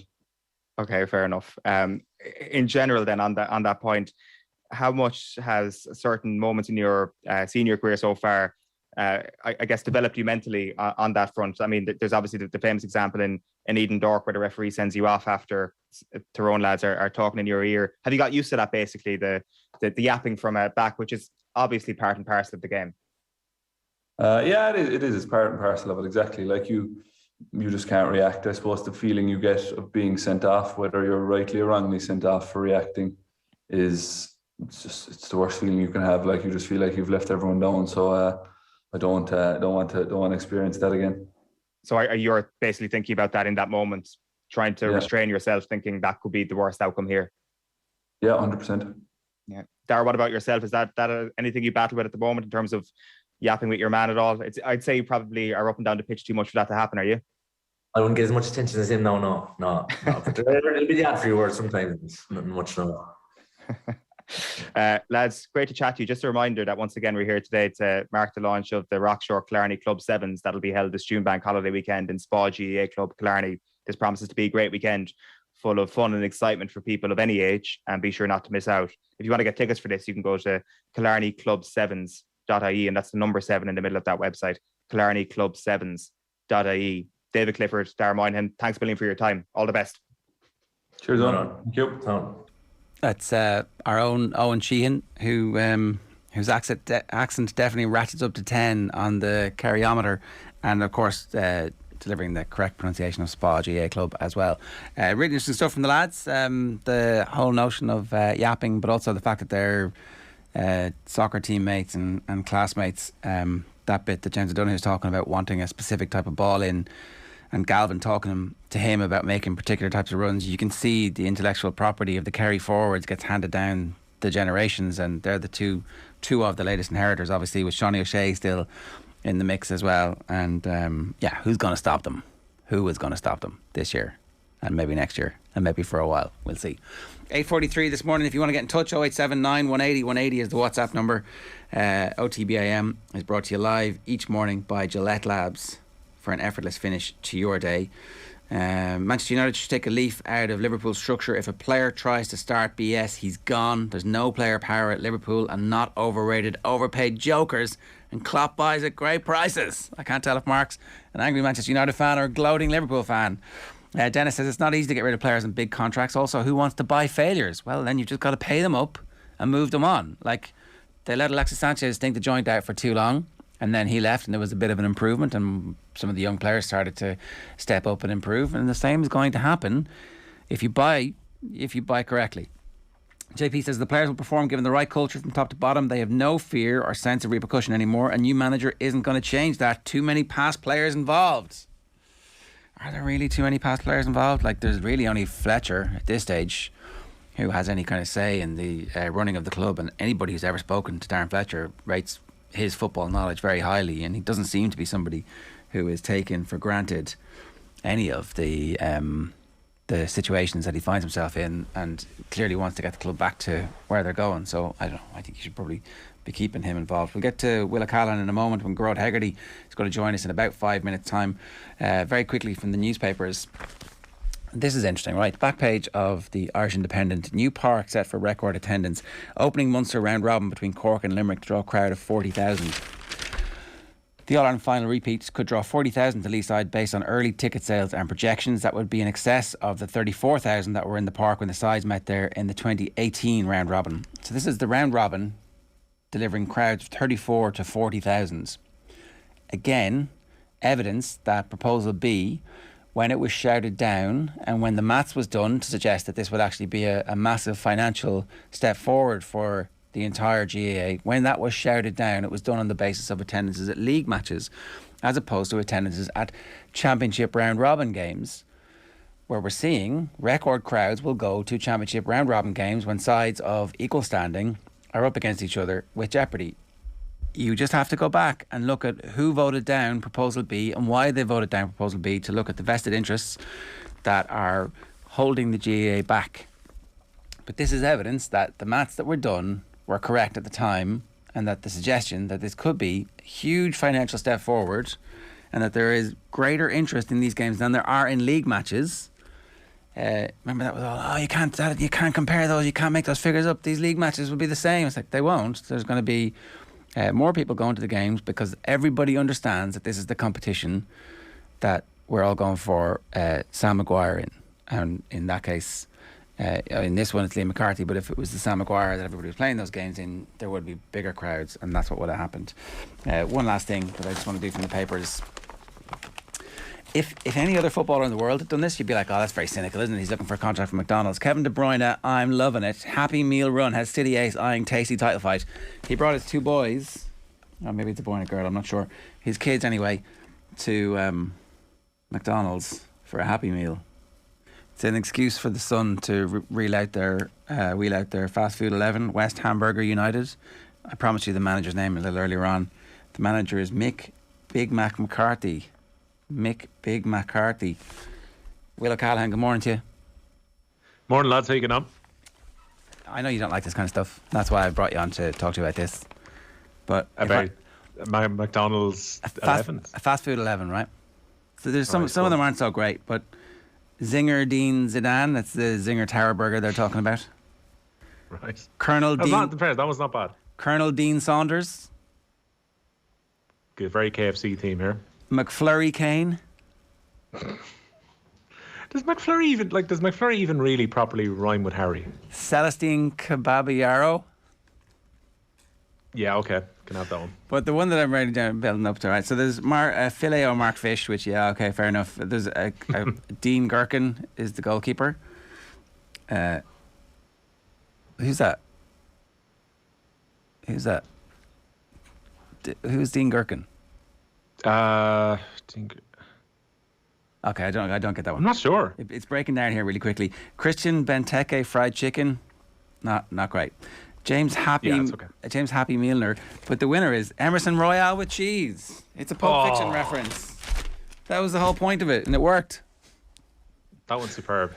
If Emerson Royale ever ends up playing in League One, will have to become his nickname. I mean, it is. Look, I'm a sucker for the Pulp Fiction references. That was the whole point of that. Will, how are you? What's going on? Yeah, not too bad. So obviously we're looking forward to the big game this evening. Ger, difficult one for Vera Pauw's side, the Republic of Ireland in Gothenburg to take on Sweden. We'll have full live commentary on the OTB Sports radio stream, which you can pick up on the OTB Sport app later on, and we'll also bring coverage on the radio when we get underway at 7 p.m. But Vera Pauw is in a difficult situation defensively, probably means a change in shape. Is the prediction at the moment. Centre half Savannah McCarthy and Diane Caldwell both out through injury, while Megan Campbell is out with a knee issue. She's gone back to her club Liverpool. Claire Walsh could come into defence alongside Niamh Fahey and Louise Quinn, or it could mean a switch from the 5 at the back in recent games back to a flat back 4. Third place Finland got a much easier game than Ireland this evening in the race for the playoff spot for next year's World Cup. They take on the basement side Georgia in the other game in Ireland's group, and Georgia have conceded some 35 goals in their 5 games so far in Group A. The Republic of Ireland's under-19s up against Greece in their final European Championship qualifier this afternoon. 2 p.m. kickoff in Ostrava for that one. Ireland can't qualify. Champions League tonight, Chelsea's defence could come to an end in Spain. The holders are 3-1 down going into their game at the Bernabeu against Real Madrid. Romelu Lukaku definitely out with an Achilles issue for Chelsea. One wonders, Ger, if he was going to start anyway. Romelu Lukaku in wonderful form for Real Madrid, top scorer in La Liga this season, enjoying the autumn of his career, and he scored back-to-back hat-tricks in the Champions League against Paris Saint-Germain and Chelsea, including that 3-1 win at Stamford Bridge last week. You've got the German giants, Bayern Munich, in action too. They also face an uphill task to qualify, but you remember that they went to absolute town on Salzburg in the last round in the home leg. They take on Villarreal, the Europa League winners of last season, and both those games at 8 p.m. Bayern Munich 1-0 down going into that second leg. It'd be a shock if Villarreal won, but it wouldn't be a shock in one of those kind of like, they're going to let Bayern Munich out of the tournament scenarios. No, I'm not suggesting any gross conspiracy or anything, but the big teams always get the big decisions in these games, don't they? Yeah, well, look, Bayern Munich have been in fairly indifferent form and could have conceded another couple of goals in Valencia last week when they played against Villarreal. It's remarkable to have a town which is the size of Waterford playing in the quarterfinals of the Champions League, and in there is the Europa League winners from last season. Unai Emery has just shown what a good coach he is in knockout football in Europe, because you look through that Villarreal starting team and there are so many what I would call Premier League misfits that are involved in the team, like Francis Coquelin. Alberto Moreno is injured at the moment. You've got Jamina, who scored the goal last week, was playing in the Championship with Bournemouth last season. You've got just a host of players who were discarded by bigger European teams, have been brought together at Villarreal, won themselves the Europa League last season to qualify for the Champions League. Had a pretty good season in Spain. It is a big ask to go and beat Bayern Munich, but one wonders where Robert Lewandowski's head is at, considering there's all the rumours in the German press today that he could potentially sign for Barcelona this summer. He's going into the last year of his contract. He's reportedly agreed a contract if Barcelona are willing to pay somewhere between 25 and 30 million euro this summer. And talk about not exactly ideal timing for Bayern Munich to have your star striker with his head potentially turned ahead of a huge European game. All right, it's not like Barcelona to sign very expensive, very old strikers. Oh wait, that's exactly what they do at the moment. They're trying to put Borussia Dortmund's team together, it seems. They've got Aubameyang, they're trying to keep Dembele and trying to get Lewandowski. So watch out Marco Reus and Subotic and Hummels maybe next. Right, it would certainly be the hipster's choice. Well, we're going to leave it there for now. Thanks a million. We might chat to you a little bit later on as well. Reminder, OTB AM is brought to you live each morning by Gillette Labs for an effortless finish to your day. Now, Bord Gáis Energy Ambassador Gearoid Hegarty was at the launch of Bord Gáis Energy's The Gift of the Gab at Croke Park in Dublin yesterday. The Gift of the Gab is a first-of-its-kind talent show that will search Ireland to find the best amateur pundits and give them a platform to showcase their talents. People of all ages from all parts of the country are encouraged to take part. If you would like to find out more, or you know someone who is hurling mad and has the gift of the gab, contact BGE at giftofthegab.ie. 2022 marks the 6th year of Bord Gáis Energy's sponsorship of the GAA Hurling All-Ireland Senior Championships, and I'm delighted to say Gearoid Hegarty is with us this morning. Gearoid, good morning to you. How are you? I'm good. Thanks for having me on, lads. This is a talent show. Is that something that you guys get sucked into as fundraisers ever, like Dancing on Ice, Dancing with the Stars, Stars in Their Eyes type thing? Are there any hidden talents among your teammates? I'd say if behind the curtain, no, inside the dressing room and stuff, if there was a fly in the wall documentary, you'd see things that you wouldn't believe. But I know, look, the Gift of the Gab this year is a really interesting concept. You know, I thought the Gaga box last year was it was just, you know, it's a bit of fun, and it's really nice to watch. I love watching back the episodes, and it was interesting that the stars of the show were actually from Limerick, to Toomey. So look, I know plenty of hurlers on the ditch down here that think they know it all in terms of GAA punditry, so it'll be interesting to see where the top pundits come from this year, you know. So be a bit of fun anyway, and look forward to seeing what happens over the next few weeks. Are you telling us that there are some like secret rappers, secret singers? Who's the best crooner in the Limerick team at the moment? Oh God, I'd say honestly, you know, Pat Ryan, when he decides to hang up the boots, I'd say there's a show, there's a job out there in comedy for him or something along those lines. I don't know what you could say about him, but he's an entertainer. That's all I'll say. I'm always interested, right? Because we've been listening to Paddy Andrews on the podcast now for the last couple of years, talking about the Dubs and how they kept the show on the road, and just how self-motivated as a group they were. And likewise with Tommy Walsh over the last couple of years, we've kind of got to know what the inside of that dressing room was like a little bit. For you guys, you know, I'm reading you in the papers today, and you're talking about the unload criticism didn't kind of breach your inner sanctum in any way, in any meaningful way. And I'm always interested in that, because everywhere you go, people will be telling you what people have said about you. But likewise, you'll be like, look, it makes no difference. Tommy Walsh and Paddy Andrews would say exactly the same thing, that nothing actually mattered. Nothing seemed to penetrate. How do you do that? How do you get to a point where something happens in the Sunday game, friends WhatsApp it to you, and it doesn't matter? How do you actually get to the point where stuff like this, you are impenetrable or impervious to it?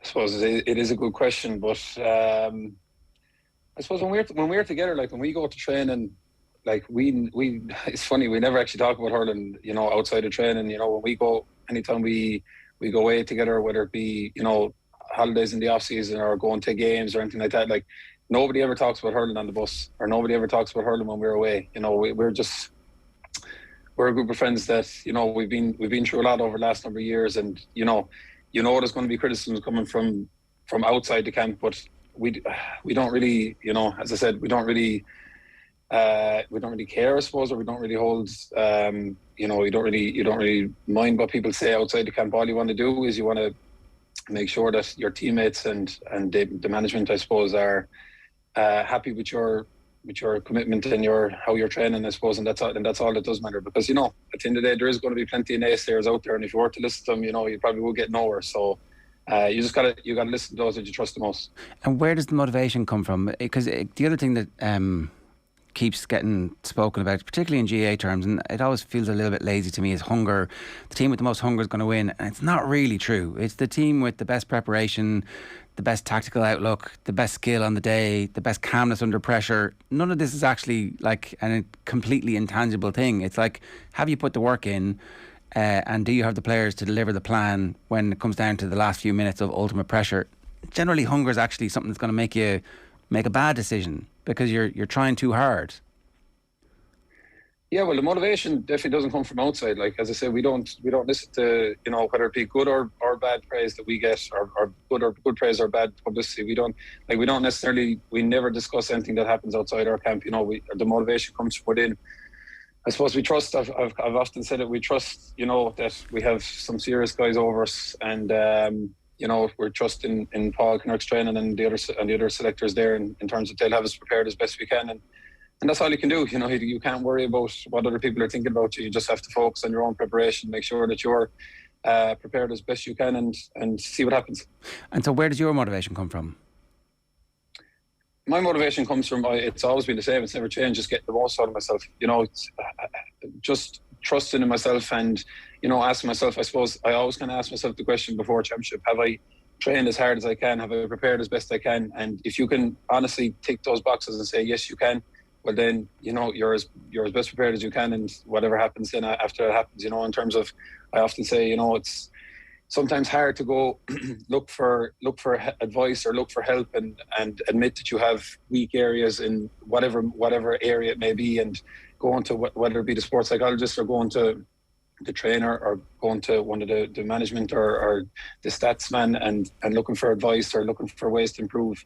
I always feel is a very beneficial thing to do, you know, in the lead up to championship and throughout the championship, and try just to be the best you can be, you know, just improve on your weaknesses and keep your strengths as strong as they can be. And as I said, see what happens after that. Once you can honestly say to yourself, look in the mirror and say, I'm as best prepared as I can, well then you can't have any excuses.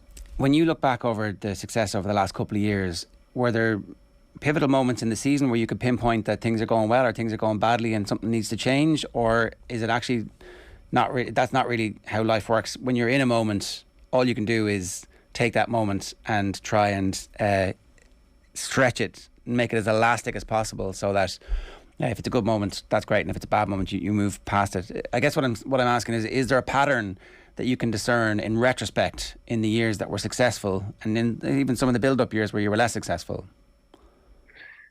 I suppose that's a fairly deep question, but like there's always going to be positive moments and negative moments, even within a game. You know, even within our best games that we played over the last number of years, you know, we'd always analyse every game and we'd look back on games, and you're never going to have a perfect 70 minutes or whatever. You know, there's always going to be plenty of areas to improve on it, and like that's all you can do. You know, just as I said, try improve your weaknesses and keep your strengths as good as possible. But like, I was even talking yesterday at the launch for the gift of the gab that a couple of reporters asked me about the league this year hasn't been super and things like that. But like, you know, the league has taught us so much this year because we have had a kind of an up and down league. You know what I mean? We've had probably more so-called negatives than positives in the league this year. But like the amount of learnings we've taken from the league this year have been incredible. You know, we might have learned more from this year's league than we have from any league in the last number of years, or maybe any championship in the last number of years. You know, so. You can look at everything. I always say you can look at everything positively or negatively. You know, when anything happens, you can look on the bright side, you can look on the negative side. And as I said, we've had an up and down league, and you know, people were kind of, I suppose, losing their head a small bit outside the camp, not necessarily inside the camp. Outside the camp, they were, you know, saying this and that about us. But as I said, we've taken a lot of learnings from it, and hopefully we can put those learnings into use over the next couple of weeks and months. Was it that different from last year's league? Like there was it felt from the outside, again, we have no clue what's going on, but it felt like you were a bit narky as a group last year in the league, that there was a scrappy league, and all that scrapping disappeared from the championship matches. I'm not saying that I think we always classify this as intensity, but actually it was almost like you put your intensity into the hurling specifically in the championship last year. But there was a scrappiness. There was definitely, like, you were getting caught into fights as a group last year in the league, and it felt like this year wasn't that much different.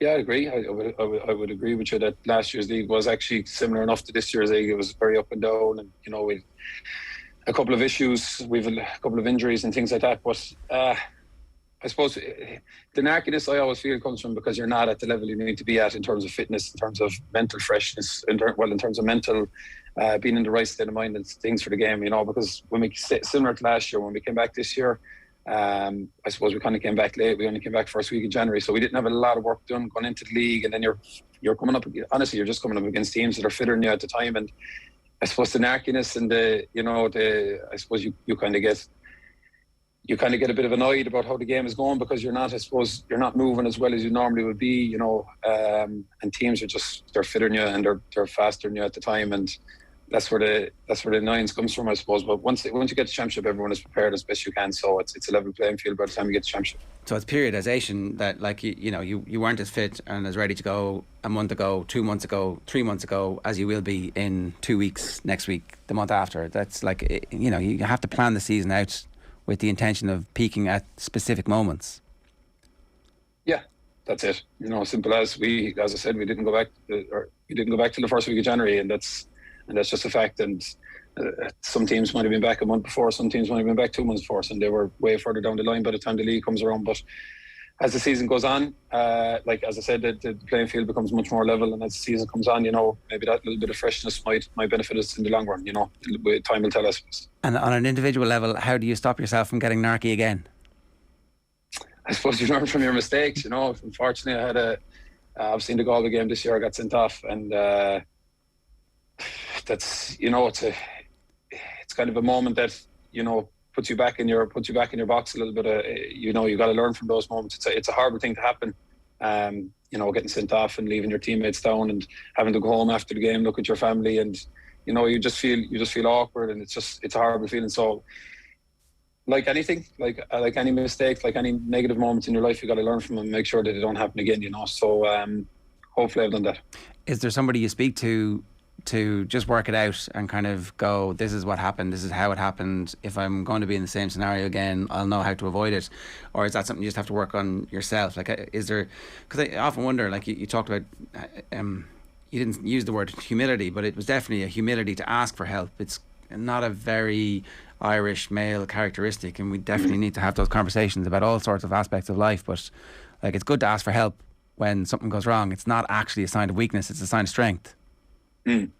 Yeah, I did. I sat down with Caroline, our sports psychologist, who I would have been sitting down with anyway. But I suppose we just had an extra topic to talk about when we did sit down. I suppose a couple of weeks ago. So yeah, as I said, like, you know, when you have top class people there to help you, to give you advice, to look after you, you know, to help you be the best person you can be, you'd be stupid not to I suppose not to dip into those resources that you have. So yeah, like we, as everyone knows, like Caroline Curd is one of the top sports psychologists in Ireland. We're fortunate enough to have her. So as I said, you'd be ridiculous not to be using her in those instances to, you know, just to improve on things like, you know, little mistakes that you make and things like that. There was one other thing that you talked about in the papers about how, again, it was a humility, I thought, where you were saying, look, we shouldn't yet be talked about in the same realm as that great Kilkenny team, because they all have 7, 8, 9 and more All-Irelands in some instances. But your team has achieved a level at the moment where people are legitimately having those conversations. And I know you're not having them as a group, but like at some point when you do look back, there will have been an age profile of this team right now and an opportunity for this team right now to go and be spoken about forever in those terms. Is any of that a motivation? I know it was for the Dubs at one stage. They were like, actually, you know, we're not just going to be a good team this year. We could be an all-time great team. And if everybody lives the life they're supposed to lead, if everybody stays committed, if everybody keeps doing, if the management team stay committed, is history of interest? Again, like as I said, we wouldn't discuss those things as a group, but you know, like realistically and honestly, if you ask anyone, do they want to be a part of something special? Of course, they want to say yes. You know, ask every single intercounty player, both hurling and football, ladies football, camogie, right now, what's their goal for the year? You know, they're going to want to win the All-Ireland. It's as simple as that. Everybody wants to win as much as they can. So, look, I leave. We don't, as I said, we don't talk about that, but we leave that discussion to other people. We just want to win. We just want to win as much as we can. You know, we just want to keep racking up those. We want to keep racking up as many medals as you can. You know, I'm a big soccer fan. I was watching the Liverpool and City game there on Monday, and you know, there was a discussion before the game about Roy Keane was talking about how Liverpool, if they want to be a great team, they haven't won enough trophies. You know, they need to win a couple more trophies. So every team, regardless of whether any team, whether they want to be a great team or not, wants to win as much as they can. So that hasn't changed down in Limerick. You mentioned hunger a while ago, and I would agree with you with what you were talking about hunger. You know, so yeah, like that's just the plain and simple answer. Of course, we want to win as much as we can, you know, and see where that leaves us in time, and let other people talk about whatever they want to talk about. Well, I think the discussion on hunger, it does a disservice to all of the teams whoever were beaten. Like that Mayo team in football, they're very hungry. The Waterford team that were beaten by Kilkenny in the All-Ireland final, they were starving. Your dad's Limerick team were absolutely starving as well after a famine, and the notion that like they weren't hungry enough to get over the line, it's kind of bollocks. It doesn't come down to hunger. It doesn't come down to hunger, as you said a while ago. It comes down to, you know, it comes down to loads of things, but I wouldn't necessarily hunger as a thing. You know, I look at all the great teams that have won over and over and over again. You know, were they as hungry as somebody else? I don't know, maybe not. But, you know, it comes down to decision making, skill, you know, loads of things. As I said, I would agree with you in terms of hunger. I'm not necessarily sure is that the most important thing leading into a big game or leading into a year. I guess the other thing is keeping the motivation high would be the sense that you're improving, and you've talked about the desire to improve as an individual. Do you feel like you're becoming a better hurler? Because like you're still potentially a good bit away from your peak in terms of like you know the level of conditioning you have, but the experience that you have and the wisdom that you have. There's still a couple of years, I would say, before if your career goes the same way that everybody else's does, that like you could be 29, 30 before you reach your absolute peak. Do you feel like you're still improving? I do, without a doubt. Like I always kind of laugh at this, that not so long ago, like you weren't in your peak until you kind of reached 30, 31, you know. So it's funny how the mindset has kind of shifted in the GAA over the last number of years in terms of where people's peaks are actually at. But I suppose everyone is different. Like I didn't like what some of the young lads on our panel are doing at the moment is mad. I wouldn't have been able to do that. Like I wasn't good enough to play for Limerick until I was 22, 23. And, you know, we do have young lads on the panel now coming in as young as 18 that are pushing for, you know, a spot on the panel, a spot on the team. You know, they're coming in with strength and conditioning that is just off the charts. And as I said, I was absolutely miles off it when I was there. So I don't necessarily think of a lot of mileage on the clock at a young age. So I would definitely say I'm still improving. As you said, my conditioning is always improving. You know, your mental toughness, the mental aspect of the game is something that I've bought into massively over the last couple of years. And as I said, that's only starting to pay off again over the last couple of years. And, you know, even strength and conditioning side of things, that's all gradual improvement. So I would say definitely I've never been in a better position going into championship yet. The other thing is that it's a very unified setup that you're in, that the whole county has rode in behind. You know, 10, 12 years ago now, big decisions were made, and your generation is benefiting from it. But we see the knock-on impact in football as well, and it feels like everybody's feeding off the success. It's not like this is an island where a bunch of players have come through together, and you've got to try and get everything that happens when those players are together, because it's not ever going to happen again. And I'm not saying you take it for granted, but certainly it feels like the structures are there to help you guys be your very best. Yeah, I've said it a million times before, like we are a group of players that strive to be the best we can be, and obviously we do have a lot of talent, but we're extremely lucky to have the guys over us that are over us, you know. Like I was asked a very interesting question yesterday by one of the lads in the media for the launch, and he was talking about the new rule for the under-20s that they can't play senior or they can't play under-20s if they play senior. And I was talking about how when we were under 21 in 2015, John Kiley was our manager, and like if Keane Lynch was on the senior panel at the time and he had played senior that year, if he wasn't able to play with us that year, we probably wouldn't have won the under 21 All Ireland. We probably wouldn't even won the first round. We only beat Tipperary by a point or two, if I remember correctly. And Keane was obviously integral to that team at the time. And it's interesting that I'd say 75% of that team are now on our intercounty team, and a lot of them are starting. John is obviously the manager. You know, if we are beaten by Tip in that first game, if Keane can't play, it's interesting to see where Limerick Hurling is now. You know what I mean? It's kind of a crossroads. It's very, you know, which I was just saying that the under-20 rule, I really don't agree with it, that if you're good enough to play into senior when you're under 20, they're punishing you for not playing your own age group, you know. So yeah, it's unfortunate, I suppose, for those lads, but it's just interesting that at a little moment in time, 2015, how Limerick Hurling could have been changed a lot if that rule was in place at the time. You obviously have a very deep relationship with John Kiley and with Paul Kinnerk. Is it a two-way street? Are you free to go and say, look, I think we need to do this, or I feel like this is something that we're not doing as well? How much do they listen to what you guys are saying to them, and what's the feedback loop like? Oh, they listen to us a lot. Like, again, I suppose for them, why wouldn't they? You know, like they do have 35, 36 lads in front of them that are striving to be the best they can be. You know, obviously 35, 36 of the best hurlers in our county in front of them every night at training. And as I said, like we would analyse games we'd analyse a game at the weekend on the Tuesday night after training, and you know, you'd obviously look for areas of improvement, and we would have an open discussion as to, you know, the positives and negatives associated with that game or in the lead up to a game. You know, again, we'd have analysis sessions of whatever team is that we're coming up against. And again, as you said, the feedback loop is quite open. We're completely trusted to give our opinion, whether that be an analysis before post game or pre game, you know, and obviously they'd listen to us and, you know, things like that. So it's our opinion is valued definitely in that kind of thing. It's definitely the most open Munster Championship that we've had in a long time, in that everybody will feel like on their day they're going to be able to cause trouble for their opponents. Do you feel that too? Is this as edgy as you might have been in the build up to a Munster Championship? I always think the Munster Championship is extremely open. You know, the Munster Championship they talk about the Ulster Football Championship as being one of the best championships that there is. Provincial championships, I would say the Munster Hurling Championship is definitely up there with it.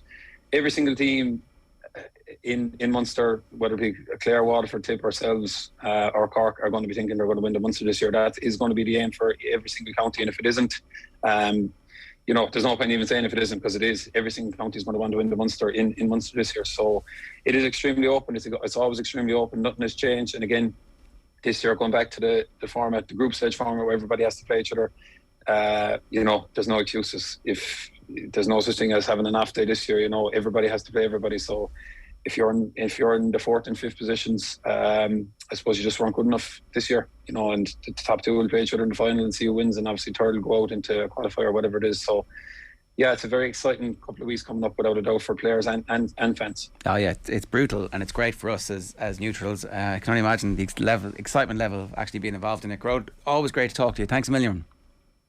Cheers, lads. Appreciate it. Thank you. It's Gearoid Hegarty there, Bord Gáis Energy ambassador, who was at the launch of the Bord Gáis Energy Gift of the Gab at Croke Park in Dublin. And for details of that, you can contact BGE at giftofthegab.gaab.ie. And it is the 6th year of Bord Gáis Energy sponsorship of the GAA Hurling All-Ireland Senior Championship. If you want to get in touch with us this morning, 0879 180 180 is the WhatsApp number. You can leave a comment on the YouTube stream. You can use the hashtag OTB AM, or you can get us at Off The Ball AM on Twitter.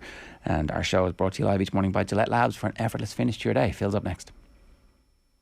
OTB AM on OTB Sports Radio, Ireland's first and only sports radio station. This Tuesday, Ireland head to Sweden in a bid to keep their World Cup hopes alive. Flashes across and it's in the back of the net. Can they get the goal they need to overcome the world number 2? On the left-hand side of the air, in towards Cruza, behind Cruza, and Lucy Quinn applies the finish. OTB Sports will keep you up to date with the action as it happens. McCabe, 25 yards out, in towards O'Sullivan with the header and the hat-trick. Full live and exclusive commentary on Tuesday at 5:30, only on OTB Sports Radio. It was my first ride in the race. I'm around 8-9 years, so to be waiting that long to even just get a ride in the race was hard, but it was all worth it in the end. And going into this race, you were telling me that you didn't really have nerves, because you said there was nothing really to lose, 150 to 1.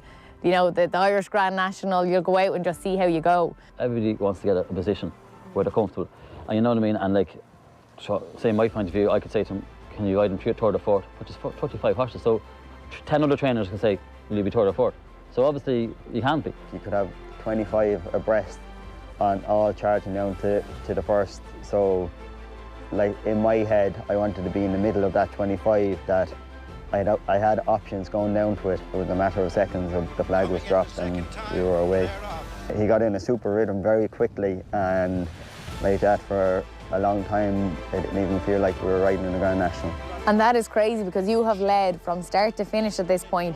And anybody that has a bet on you is thinking to themselves, oh no, he won't have enough in his tank here.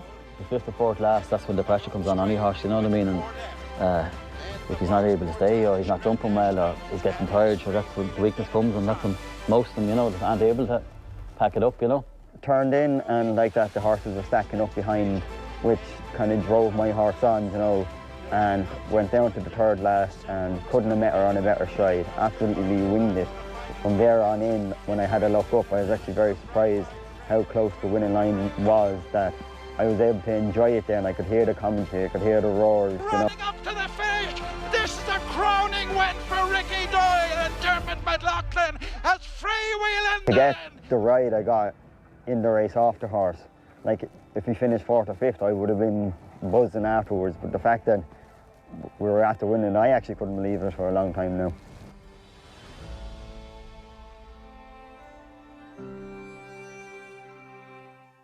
FBD Insurance knows this sound spells trouble for van drivers. But if you're an existing FBD customer, you'll get 15% off a new van insurance policy. It's how we're keeping you and your van on the road. Visit fbd.ie or contact your local branch. FBD Insurance. Support. It's what we do.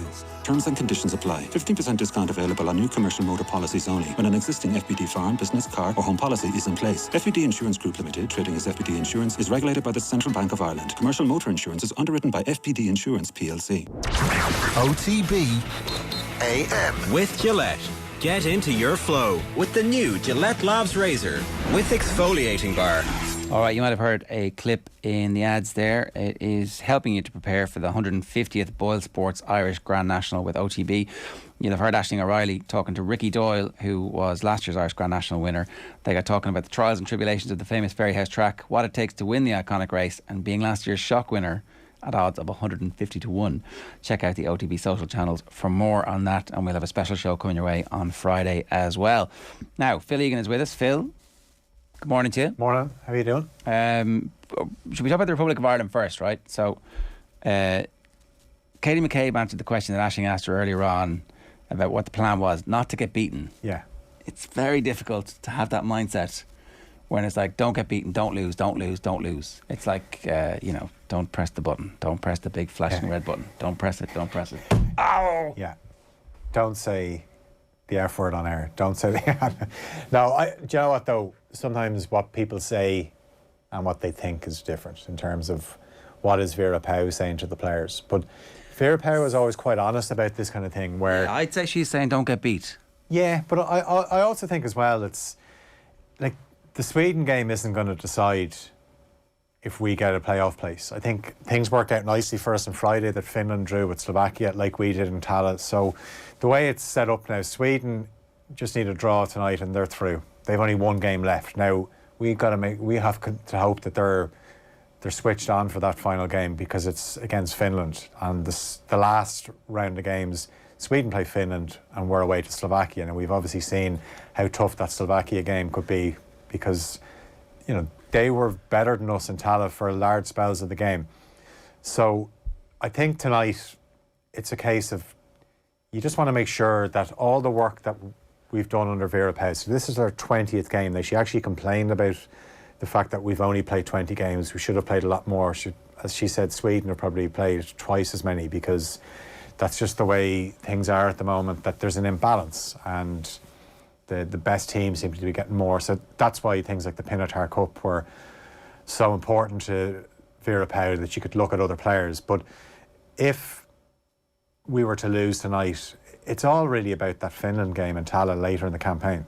We've obviously beaten them away, and Tala has been quite a good ground for us. I know Sweden won there, but it's about tonight is just about, all that stuff we've done against all those top teams that we played where, there was games where we lost quite heavily, but Vera Pauw was like, no, keep playing the best. Eventually you will get closer to the best. And you just hope that we go out. Obviously there's going to be maybe one change in defence. I'd imagine she'll stick with three at the back. That's the system that she prefers.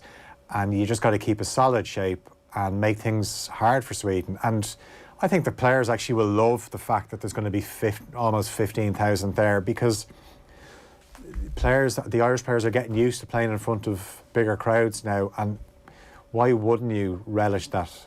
Playing the best team in Europe, so they're ranked number 2 in the world, so by that logic they are the best team in Europe, in their own backyard.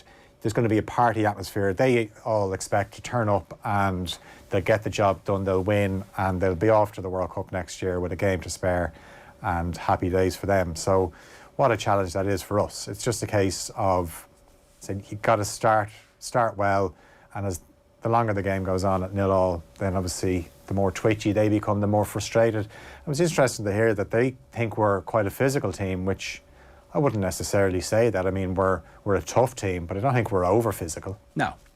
I mean, everybody can... Okay, we should probably get less offended by the pigeonholing that has happened to Irish football, but maybe it's the type of thing that we need to start throwing the shackles off. Let's go to the Champions League, right? Yeah. Do Chelsea have any chance tonight? Or rather, how do they fix what went horribly wrong for them in the first leg and try and rescue the scenario tonight? I think just the team selection really baffled me last week. Remember we sat in here last week and we talked ahead of the game, and I talked about how good and maybe underrated Kovacic is, and he left him out. He played Jorginho. I could see what he was trying to do, because obviously you've Conte in there, who at times is like having 2 players in there. But I think that the surprise then was that he played Azpilicueta as a left wing back.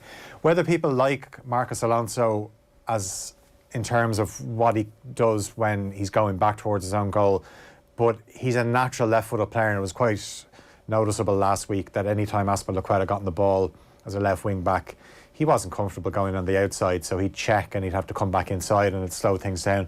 Alonso obviously came in against Southampton and scored the opening goal, so I think he'll start. Azpilicueta has travelled. He missed that Southampton game because of COVID, but he's returned negative tests. He's travelled. If he's ready, then you play him. I think you take Christensen out. Christensen had a woeful night at Stamford Bridge last week. Vinicius Jr. had him on toast, and that's where Real looked the most threatening down that side. So Azpilicueta comes into the back 3, then you've got Reece James and Marcos Alonso as your wing backs. I'd bring Kovacic in instead of Jorginho, and I would take Pulisic out and I would go with Timo Werner. Now, Werner is a bit slapstick at times where he gets himself into these great positions. You saw him the other day, hit the post, You're putting him in the crossbar. team? Really? Yeah, I am, because the threat is there all the time. But that threat, he's going to miss a sitter. Or score 2. Well, miss a sitter. Miss 4 sitters. 2. Yeah, but 2 from 6. That's Andy's goal strike rate. And look how good he was. But do you know what? Even if he's missing chances, what that does to the opposition is it unnerves them, because you can't just say it's Timo Werner, he's going to miss, let him run through, he'll miss. Well, yeah, I mean, they find actually. You drop your guard at your peril against Werner the 5th or 6th time. He keeps going as well. Like, in fairness to him, I have to commend him, because Tuchel said it himself, where I don't know what to say to him anymore. I can't keep saying, you know, keep going, the goals will come, because then he put him into the team and the goals didn't come. But they did come the other day, and the one that I felt so sorry for him was the Havertz one, where he ran around a load of players and then hit the post, and Havertz tapped it in, but you could see Werner was so frustrated, and Havertz came over and they embraced, but at the same time he was thinking, it was brilliant I should have scored. Brilliant forward play inside of the post. He's just not looking. Havertz is thinking, do I have to touch this player? I might catch something off him. That's what he's thinking. I might catch the yips. Technically it was an assist, actually. Well, does it count as an assist? I don't think it does. It's a miss. It's a miss. You hit the post, it's a miss. Kanchelskis used to go through 1-on-1, and the keeper would purposely save his first shot so he had an easy rebound in. He'd hit it straight at the keeper, so it would come back to him. Easy tap in. Bonus if it went in first time. That's what happened. That's what Werner was thinking. In fairness, I thought his first goal was excellent. He runs through and has the composure to take it around. Look, he was 45. He was 45 million or whatever it was. Yeah. You know, he had an amazing season. I'm saying that there's obviously something there, but it's just that there's that strain of strikers at Chelsea that catch whatever the disease is, and it's Chelsea-itis, and they're just no good anymore. Oh yeah, there's a segment on their failed number 9s in the Abramovich era. Yeah, but let's go back to one of those, right? Go on. The greatest moment in Fernando Torres' history as a Chelsea player was in Spain, when they were down, the chips were down, and maybe Timo Werner does that at the Bernabeu tonight. Yeah. But I think Chelsea have to score first, and then we'll see. And do you know what? Werner might just give them a bit of extra energy. I know Pulisic is quick, but he just couldn't get into the game last week. So I'm not completely writing them off. As I said, I was baffled by what happened last week, because I did not expect such an open game. It went against everything Chelsea did so well last season to win the Champions League, where sometimes the games weren't great to watch, but they were effective. This was the complete opposite of that, where they were standing off, they weren't closing down. The 3 defenders looked like it was the first time they were playing 3 at the back. It was like, are you not all supposed to know exactly where each other is? Because it definitely looked like they weren't even speaking to each other. Yeah. Do you know what, on their opponents tonight, Real Madrid, do you think Carlo Ancelotti is incredibly underrated as a manager in the grand scheme of Jurgen Klopp and Pep Guardiola? He's about to win the league with Real Madrid, which will mean he'll have won the league, all 5 big leagues. Yeah. And he's won the Champions League the most times, 3, with the most different clubs, 2. And no one gives people just talk about his eyebrow and how he's a pretty cool character, and that's kind of it, and he just lets players play. He did lose a Champions League final from 3-0 up.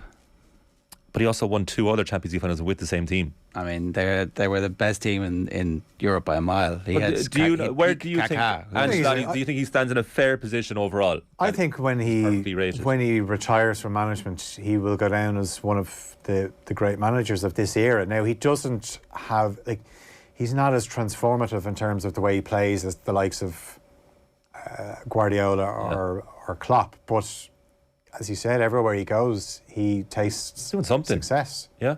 And you can see why Everton were so excited when they got him. Now, the second half of last season wasn't very good for him, and the fact that's why it was such a surprise that he went back in at Real Madrid. But yeah, he's about to win the league with them. I wonder what it means for next season. Does he stay on? And that'll be the real test, where Barcelona have got their act together. And that will definitely be a sterner test for them. And obviously that midfield trio, especially Kroos and Modric, which we imagine Modric will sign a contract, then it'll be another year. So how good will Real Madrid be next season? But no, he's I think as well, he can be very good in one-off games tactically. Yeah. You know, when he was in charge of Napoli, he certainly knew how to play and just kind of get under the skin of Liverpool when they played them in the Champions League. Now, in the end, Liverpool prevailed and they got through that group and the season that they went on to win it. But no, I think he's a really good Which coach. side of the draw are they on? They're on this side of the draw, right? Tonight's the same side of the draw. No, it's the winner of Real and Chelsea play City or Atletico. Okay. And I think when the draw was made, a lot of us felt we were looking at an all-Premier League semi-final. I don't think so now. I thought Real Madrid were having a very stereotypical Champions League winning Real Madrid season where they're kind of crap in the league for ages. The rest of the league was also crap this season. And then they found a bit of form. Vinicius stopped missing. Like Benzema's just been sensational. And Modric and Kroos, and you're like, okay. And I think Alaba settled in. I think he was just slow to settle for whatever reason, but he's absolutely sensational. I'm really surprised Chelsea didn't make more of a bid, or Manchester United didn't make more of an opportunity, take more of a chance to try and get Alaba. When it was clear he was free last January, or wasn't going to sign, there was never any hint of any of the teams. I think his dream was Madrid. Yeah. I think he was always still have that pull, and we'll see Barcelona still have that pull as well. Everybody has that pull until you offer them an extra $100,000 a week. Do you know, like, he would have been worth it. Yeah, but maybe they offered him a pretty decent contract and he wanted to go anyway. But you see, look, they don't have the greatest squad that they've ever had on paper, certainly in the last decade. And look at what he's doing with them, Ancelotti. Very consistent in the league, doing very well in the Champions League, unless they have a capitulation tonight, which I don't think they will. I think he's actually a victim of his own laid-back demeanour, that he's not rated a bit more highly. I know at Bayern Munich there was complaints that his training sessions weren't the most intense, and then Arjen Robben have to organise secret training sessions because his wasn't intense enough, but he got results with them. The underrated coach where your own players are coming out and saying this he guy's doesn't not that have actually coaching them, right? So underrated in what way here? He's about right. Look at his Wikipedia. He's rated about right. You have to scroll. I'd say you have to do a good 3 or 4 index finger scroll on a desktop to go through his list of honours. Yeah, and he wasn't a bad player either. No, he wasn't a bad player. But like, he's not in the same bracket as Klopp. I wouldn't say he was, but I'm saying, I think he's still a little underrated based on his achievements. Brian Clough wasn't a great coach. It was his management style. No. Got Nottingham Forest amazing success and Derby. Yeah, okay. All right. What about Leeds? You're not buying it, it's fine. Huh? What about Leeds? Well, that's his Everton for Ancelotti. Everyone has one. Okay, so your prediction is Real Madrid going to go through? Yeah, but I'm not counting Chelsea out just yet. I'm looking forward to seeing Real Madrid against Manchester City. You think their City are just going to turn up tomorrow? I really don't. I think I wonder how much Sunday took out of them. Whereas Atletico on a Saturday afternoon went to Mallorca, got beaten by the way against a team that were in the relegation zone, had a decent team out, but probably Atletico playing in, second or third gear. Whereas you got a flavour of towards the end of the first leg last week with some of the antics of the Atletico players, how fiery tomorrow's going to be. Yeah.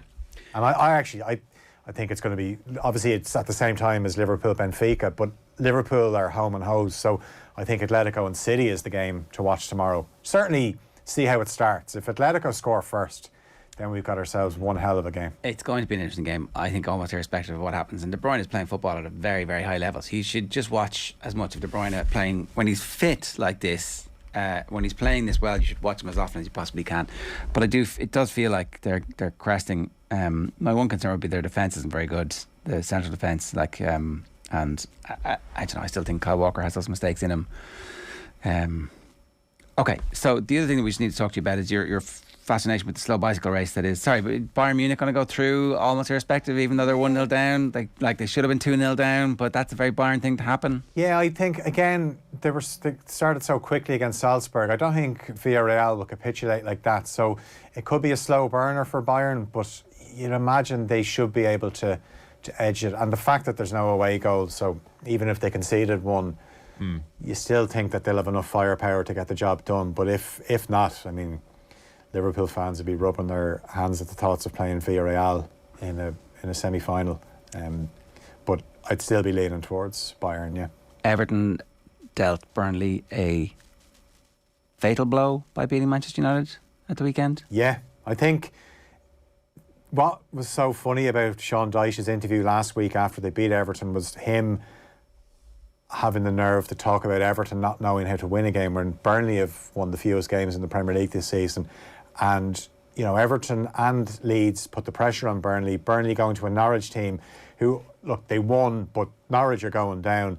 And Burnley had moments towards the end of the first half where they were knocking on the door. But now I'm starting to think that that bottom three is going to stay as it was. And it was such a pivotal weekend for Everton and for Leeds. Leeds look like they're safe and they're defending better under Jesse Marsh. It's definitely not as entertaining, but the main thing is that they stay in the Premier League, and you feared the worst when they lost that game against Aston Villa. Whatever about, they lost to Leicester and they actually had chances in that game, but the way they conceded the goals against Villa at Elland Road, there was a real feeling that they're going to go under. And then they come back with the last gasp win against Norwich, but the Wolves win was the one. That was the turnaround where they came from 2-0 down, and just incredible win for them. So I think they're okay. Everton, I've always felt if they are going to stay up, it's their home form, and they showed exactly why on Saturday. One thing, the Everton fans haven't turned on the team because they know it's too important. They can't, they need these players to be feeling good. You know, they can do all the post-mortems at the end of the season and say, right, this has been an absolute mess, but let's address it now in the summer, and this is what has to be done for the start of next season in the Premier League. But we know how disastrous it would be for Everton if they got relegated. But I think that win and Burnley's loss means it should be okay. They do still have to play each other, though. All right. Or sorry, not play each other. They still, Everton and Watford still have to play a few of the teams. But it's not totally done, but you would say that they're certainly favourites at this point. I think so, yeah. Phil, good stuff. Thanks very much for that. You can hear more from Phil on The Brief. You can subscribe to that wherever you get your podcasts. The best place is on the OTB Sports app. And a reminder what's on OTB Sports Radio between now and 10 o'clock tonight. OTB Gold is Barry Ryan, The Ascent. There's a dadcast at 3 o'clock. Mount Rushmore's Tyrone at 4.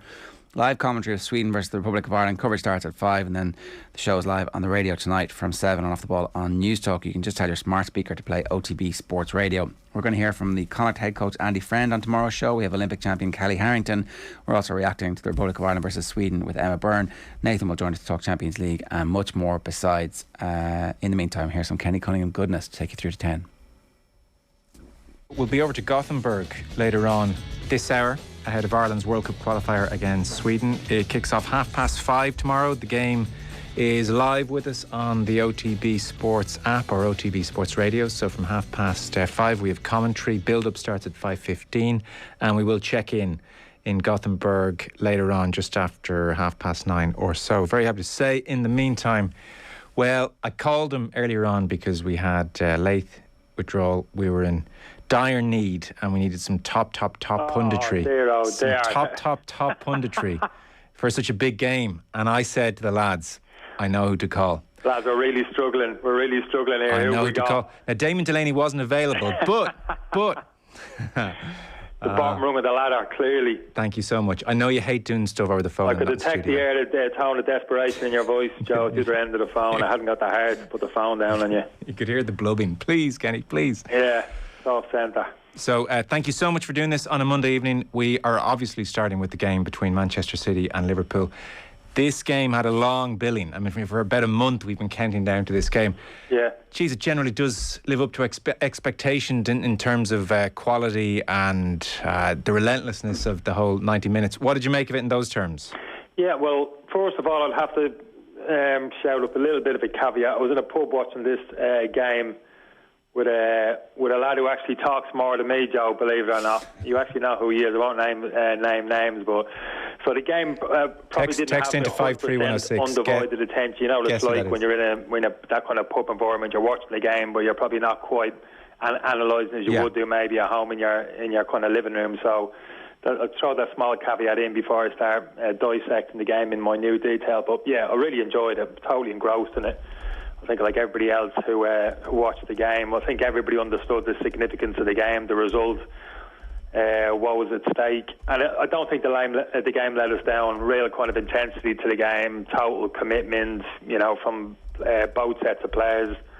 I read a little bit of the comments this morning in the papers, and very complimentary in terms of like the quality of football in one or two areas, from a couple of people saying, well, this was top class, this is the best of the best, we're not going to see this, we should count our blessings, we got these two teams. I must admit, Joe, I wasn't done what you thought, but I wasn't quite buying into it in terms of that was both teams playing at their very best. You know, they left everything out there in terms of energy, you know, commitment and all those things. But I think of the both teams, Liverpool in particular, I thought weren't at their best. I mean, that wasn't Liverpool's collective best performance for me by a long shot. In fact, if I looked at that Liverpool team, I'd probably ask you again, I can't think of one Liverpool player I'd probably say gave him maybe an 8 out of 10 performance. I mean, collectively, they dug in, they showed a huge amount of character, particularly in that second half. They dragged themselves back into the game. And I think overall, I'd have to say, probably deserved their point. But that wasn't the type of performance I think Klopp would have hoped for, and the Liverpool players would have hoped for, and what they probably needed to beat that Manchester City team. I think City were closest to their best, Joe, collectively as a team, than Liverpool were. But I think it's huge credit to Liverpool that even in those kind of circumstances, when they weren't at their best, they found a way to drag themselves back into the game. Could even have won it potentially, you could argue, but could very easily have lost it late on. So, yeah, great entertainment, really enjoyed the game, and yeah, it continues on.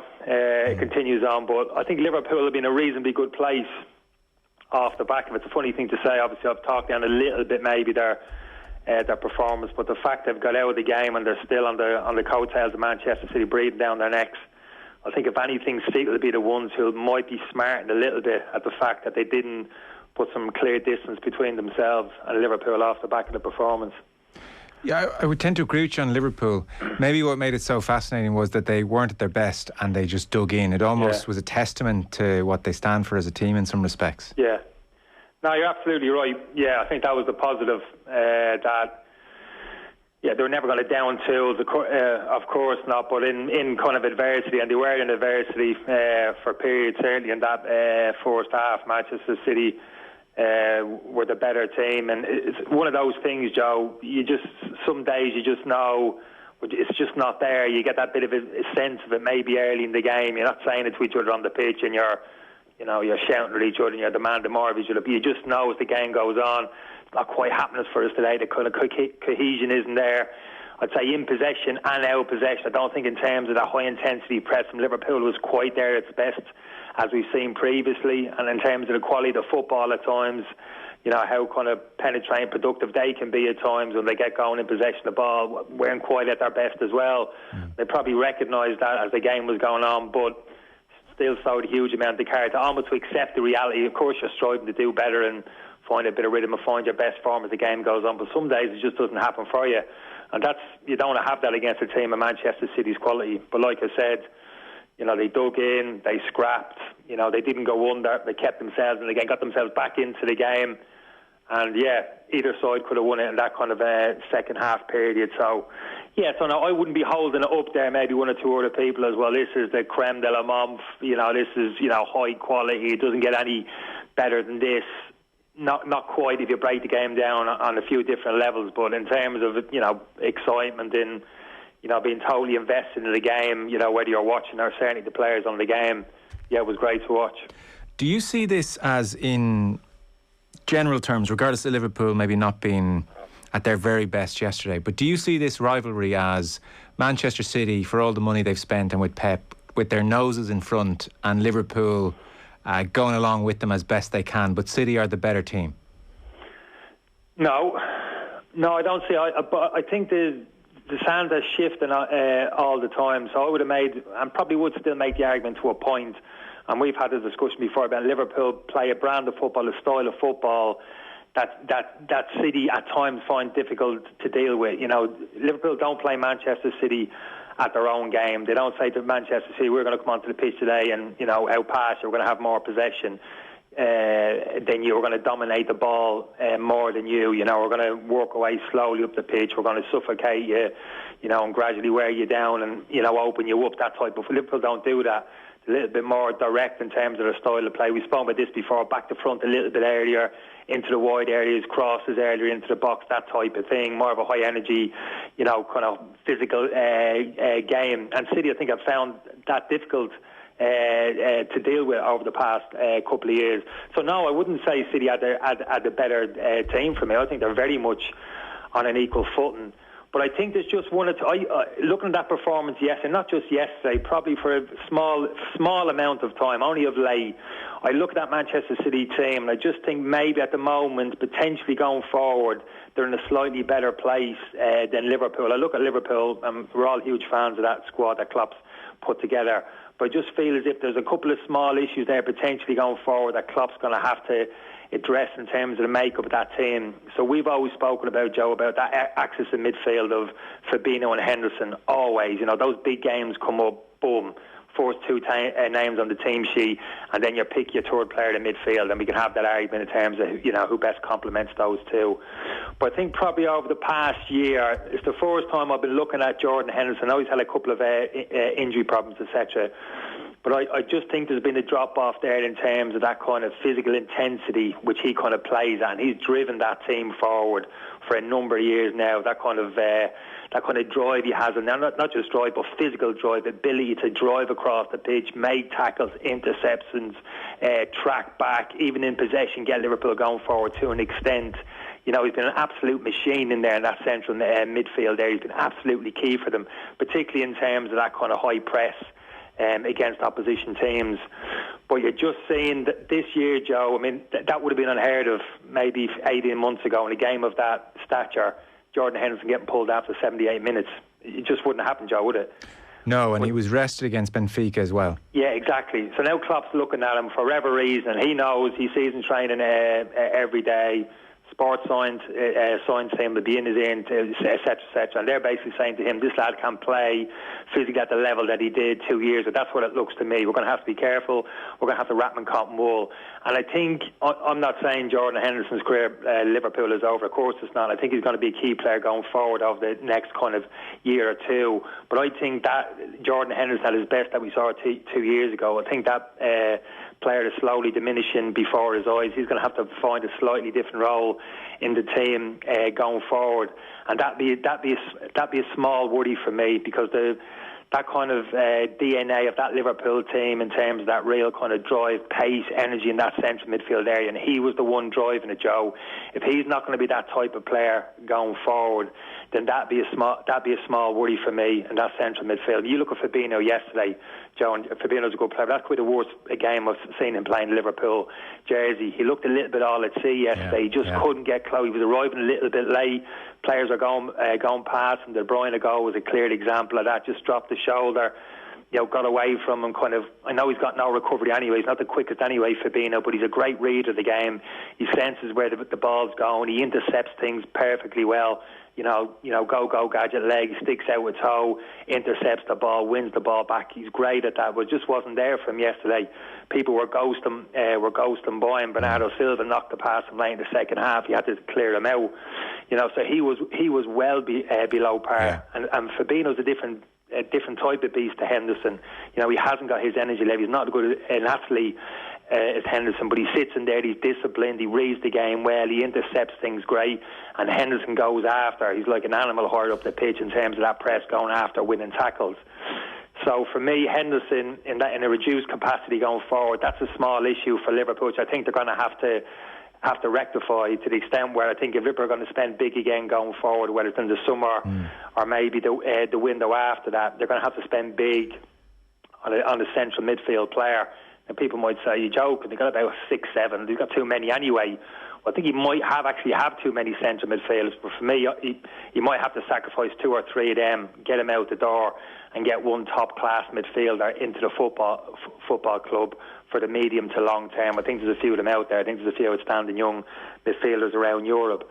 So that's what I'm talking about going forward. I look at that Manchester City team, and I kind of don't see those issues potentially going forward for Guardiola in too many positions, but just kind of that central midfield area for me, Liverpool, because of the type of football that they play, Joe, I think they need to find something else in there going forward. If Jordan Henderson isn't going to be that type of player that he has been and can't play at that level consistently that he has done previously in a Liverpool jersey. Yeah, on Fabinho, even for the first goal, De Bruyne ghosted by him there, which was quite unlike him. And Henderson's an interesting case because he's so much more than just a player. He's almost kind of a cultural architect in there. And there are times where he sets a tempo, even just with his passing. 10-yard pass, he'll smash it at someone almost to say, come on, get going. And you almost want to keep somebody like that around it, akin to Ferguson keeping a Scholes around as long as possible. Doubt. Yeah, that's what I'm saying. Yeah, he won't be out the door. Thiago was very good, wasn't he? Sorry, Thiago. I thought he done okay, to be honest with you. But I was having this conversation in the pub with a friend of mine after the game, and I said, look, there was one great diagonal pass early on to Trent Alexander-Arnold out on the right wing, and there was a couple of more passes, and eventually kind of led to that kind of opening. Just a goal, but I said, and a friend of mine is going to. Can I stop you there for a second? Yeah. Can we just name this friend? Can I have a guess? Yeah. I don't really know who your friends are. I'm trying to who talks a lot.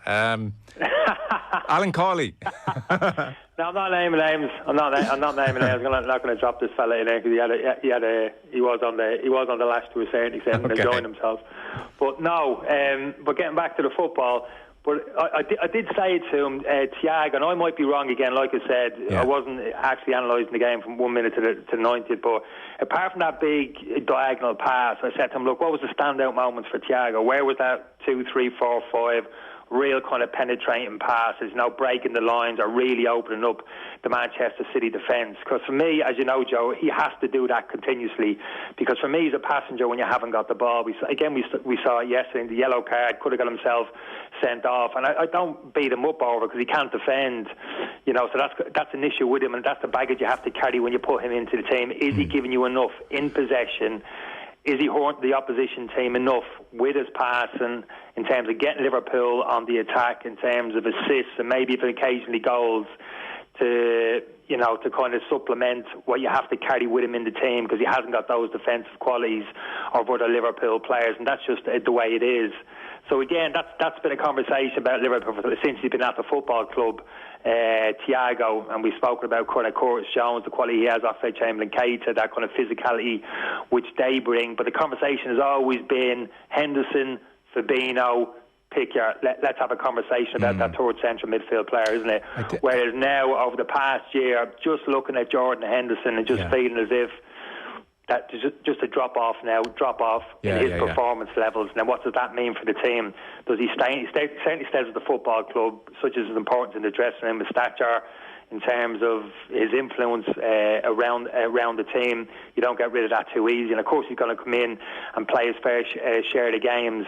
But I just don't feel as if, I just got that feeling watching certainly the past 6 months on the pitch, he may not be able to influence games as he has done previously, just due to really deterioration in his kind of physical conditioning, which happens to us all, arrives at, to us all at some point.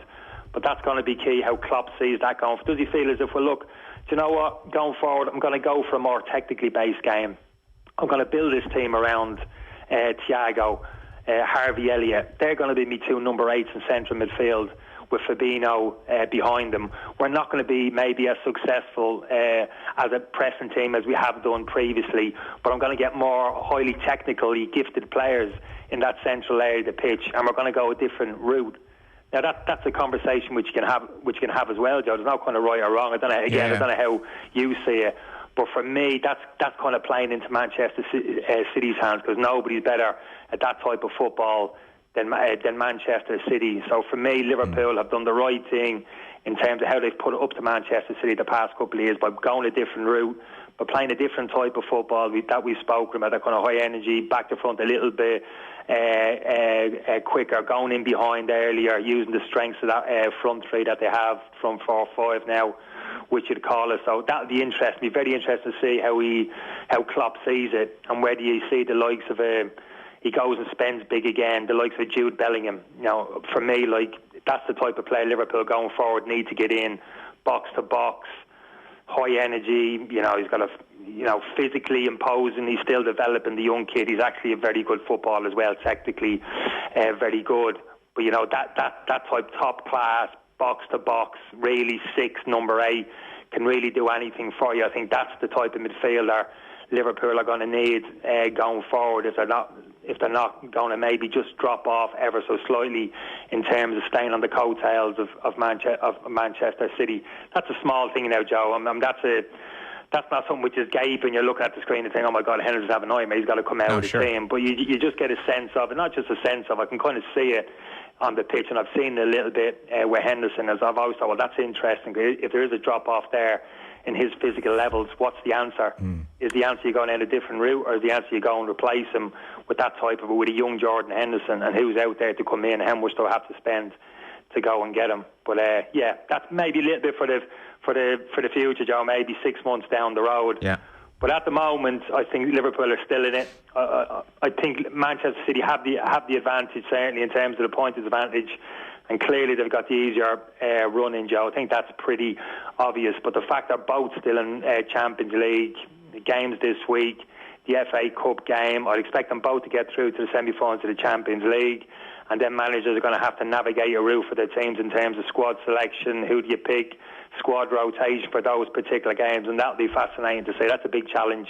There's no bigger challenge for a club manager, I don't think. If you get your team, you're going for a league title, you're neck and neck with your opponents, you're both in the latter stages in the Champions League. That's a huge challenge when every decision you make in terms of team selection is absolutely key between now and the end of the season. So that'll be fascinating. But I still think it's too close to call. I understand if most people, I can understand the argument, City are favourites now. I think that's a fair argument, and it's probably the stronger argument at this moment. But because it's Liverpool, and because of that quality which they have in terms of just that collective togetherness, the drive, everything, the manager, players, crowd, club, the whole thing, they just won't go away. And Guardiola know that they're on their coattails. One small slip, this Liverpool team may not be playing quite at their best at the moment, but they're still good enough to get their heads in front and go and win this league title. Gabriel Jesus started and scored. Pep Guardiola was asked about Jesus starting ahead of the likes of Grealish or Mahrez, for instance, and I'm going to need you to give me more of an answer than he did. So Pep said Gabriel deserved to play because he's a fantastic person. So that's not the full story, I would suspect. What's your logic on this? You wouldn't have heard it in the pub, for instance, like the sense of Gary Neville, and I think Jamie Carragher, was that Pep went with Sterling and Jesus because they could run in behind this high Liverpool line. Now, I would think that Mahrez and Grealish should be perfectly capable of doing something similar. So it's more for me, it's got to be more for me than just an ability to run in behind, even though we did see Jesus do that on occasion. So what's your read on this Grealish, essentially, but this Grealish, Mahrez versus Jesus for this big game dynamic? Yeah, well, the surprise for me was that, maybe not huge surprise, not surprise really in terms of Guardiola and team selection when it comes to these big games, Joe. I mean, he's flummoxed us all the past a number of years in terms of key selections and even tactical setup of the team for kind of big games. For me, the first forward on the team sheet for Manchester City, that front three, Joe, the first player on the team sheet for the Liverpool game would have been Mahrez. Because for me, he's been the most impressive forward probably for about a year now. I think he's been absolutely exceptional. I think his goal return over the past this year is phenomenal. He might be the joint top scorer, Joe, and I think his level, his performance has been absolutely fantastic. So he would have been my first starter playing that right of a three.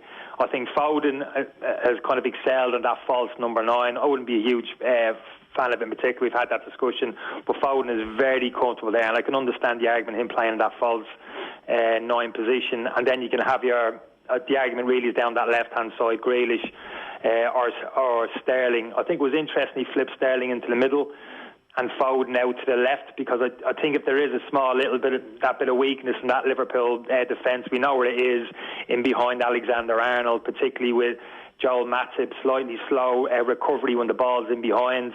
And Manchester City clearly targeted that area of the pitch, particularly first half, Joe. You know, that high line. It was no surprise that kind of Foden in particular was continually making those runs in behind, a bit of eye contact with the Man City player in possession, and they were looking for that ball in behind as early as possible for that run. So that was pretty obvious. And I think by playing Foden out there and Sterling, I think they kind of targeted that side of the pitch to say, yeah, this is kind of our way in.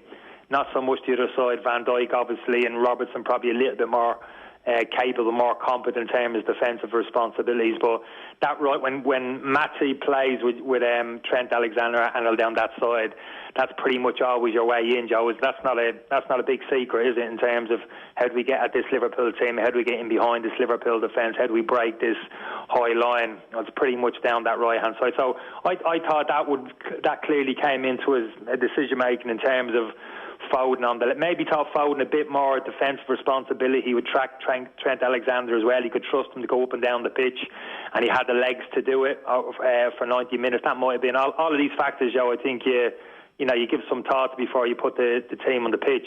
But the biggest surprise for me was Mahrez not starting. Now people say, oh, the chance at the end. Yes, the chance at the end. Yeah, fair enough. But I think his form has been as good as anybody. Actually, I think he's been their outstanding forward player for some time now. So that was the surprise for me. And so why Jesus then? What do you think Pep was thinking? Well, no, I think he likes. I like Jesus. People actually continue telling me, "Oh, Manchester City haven't got a centre forward." Well, they do. Jesus is a centre forward. I mean, if you look at Jesus in terms of, he never plays him there though. No, he never plays him there. No, but he is a centre forward. Like, I mean, I played centre half the first 24. I played one game at left wing. It doesn't mean I'm a left wing. I've been brought up. I've been developed as a central defender. Jesus, and if you look from what I've read of him in terms of coming up early clubs, South America, he's a centre forward. That's how he's been schooled. That's how he's been coached. Now Guardiola has utilised him a couple of different areas. I think that's probably a compliment to the player, that he can play him in a wide area. He's got good game intelligence. He can play in those wide areas. Understands what's required of him. He works very hard for the team. He's do you think it's that? Do you think it's OTB AM with Gillette? Get into your flow with the new Gillette Labs Razor with exfoliating bar.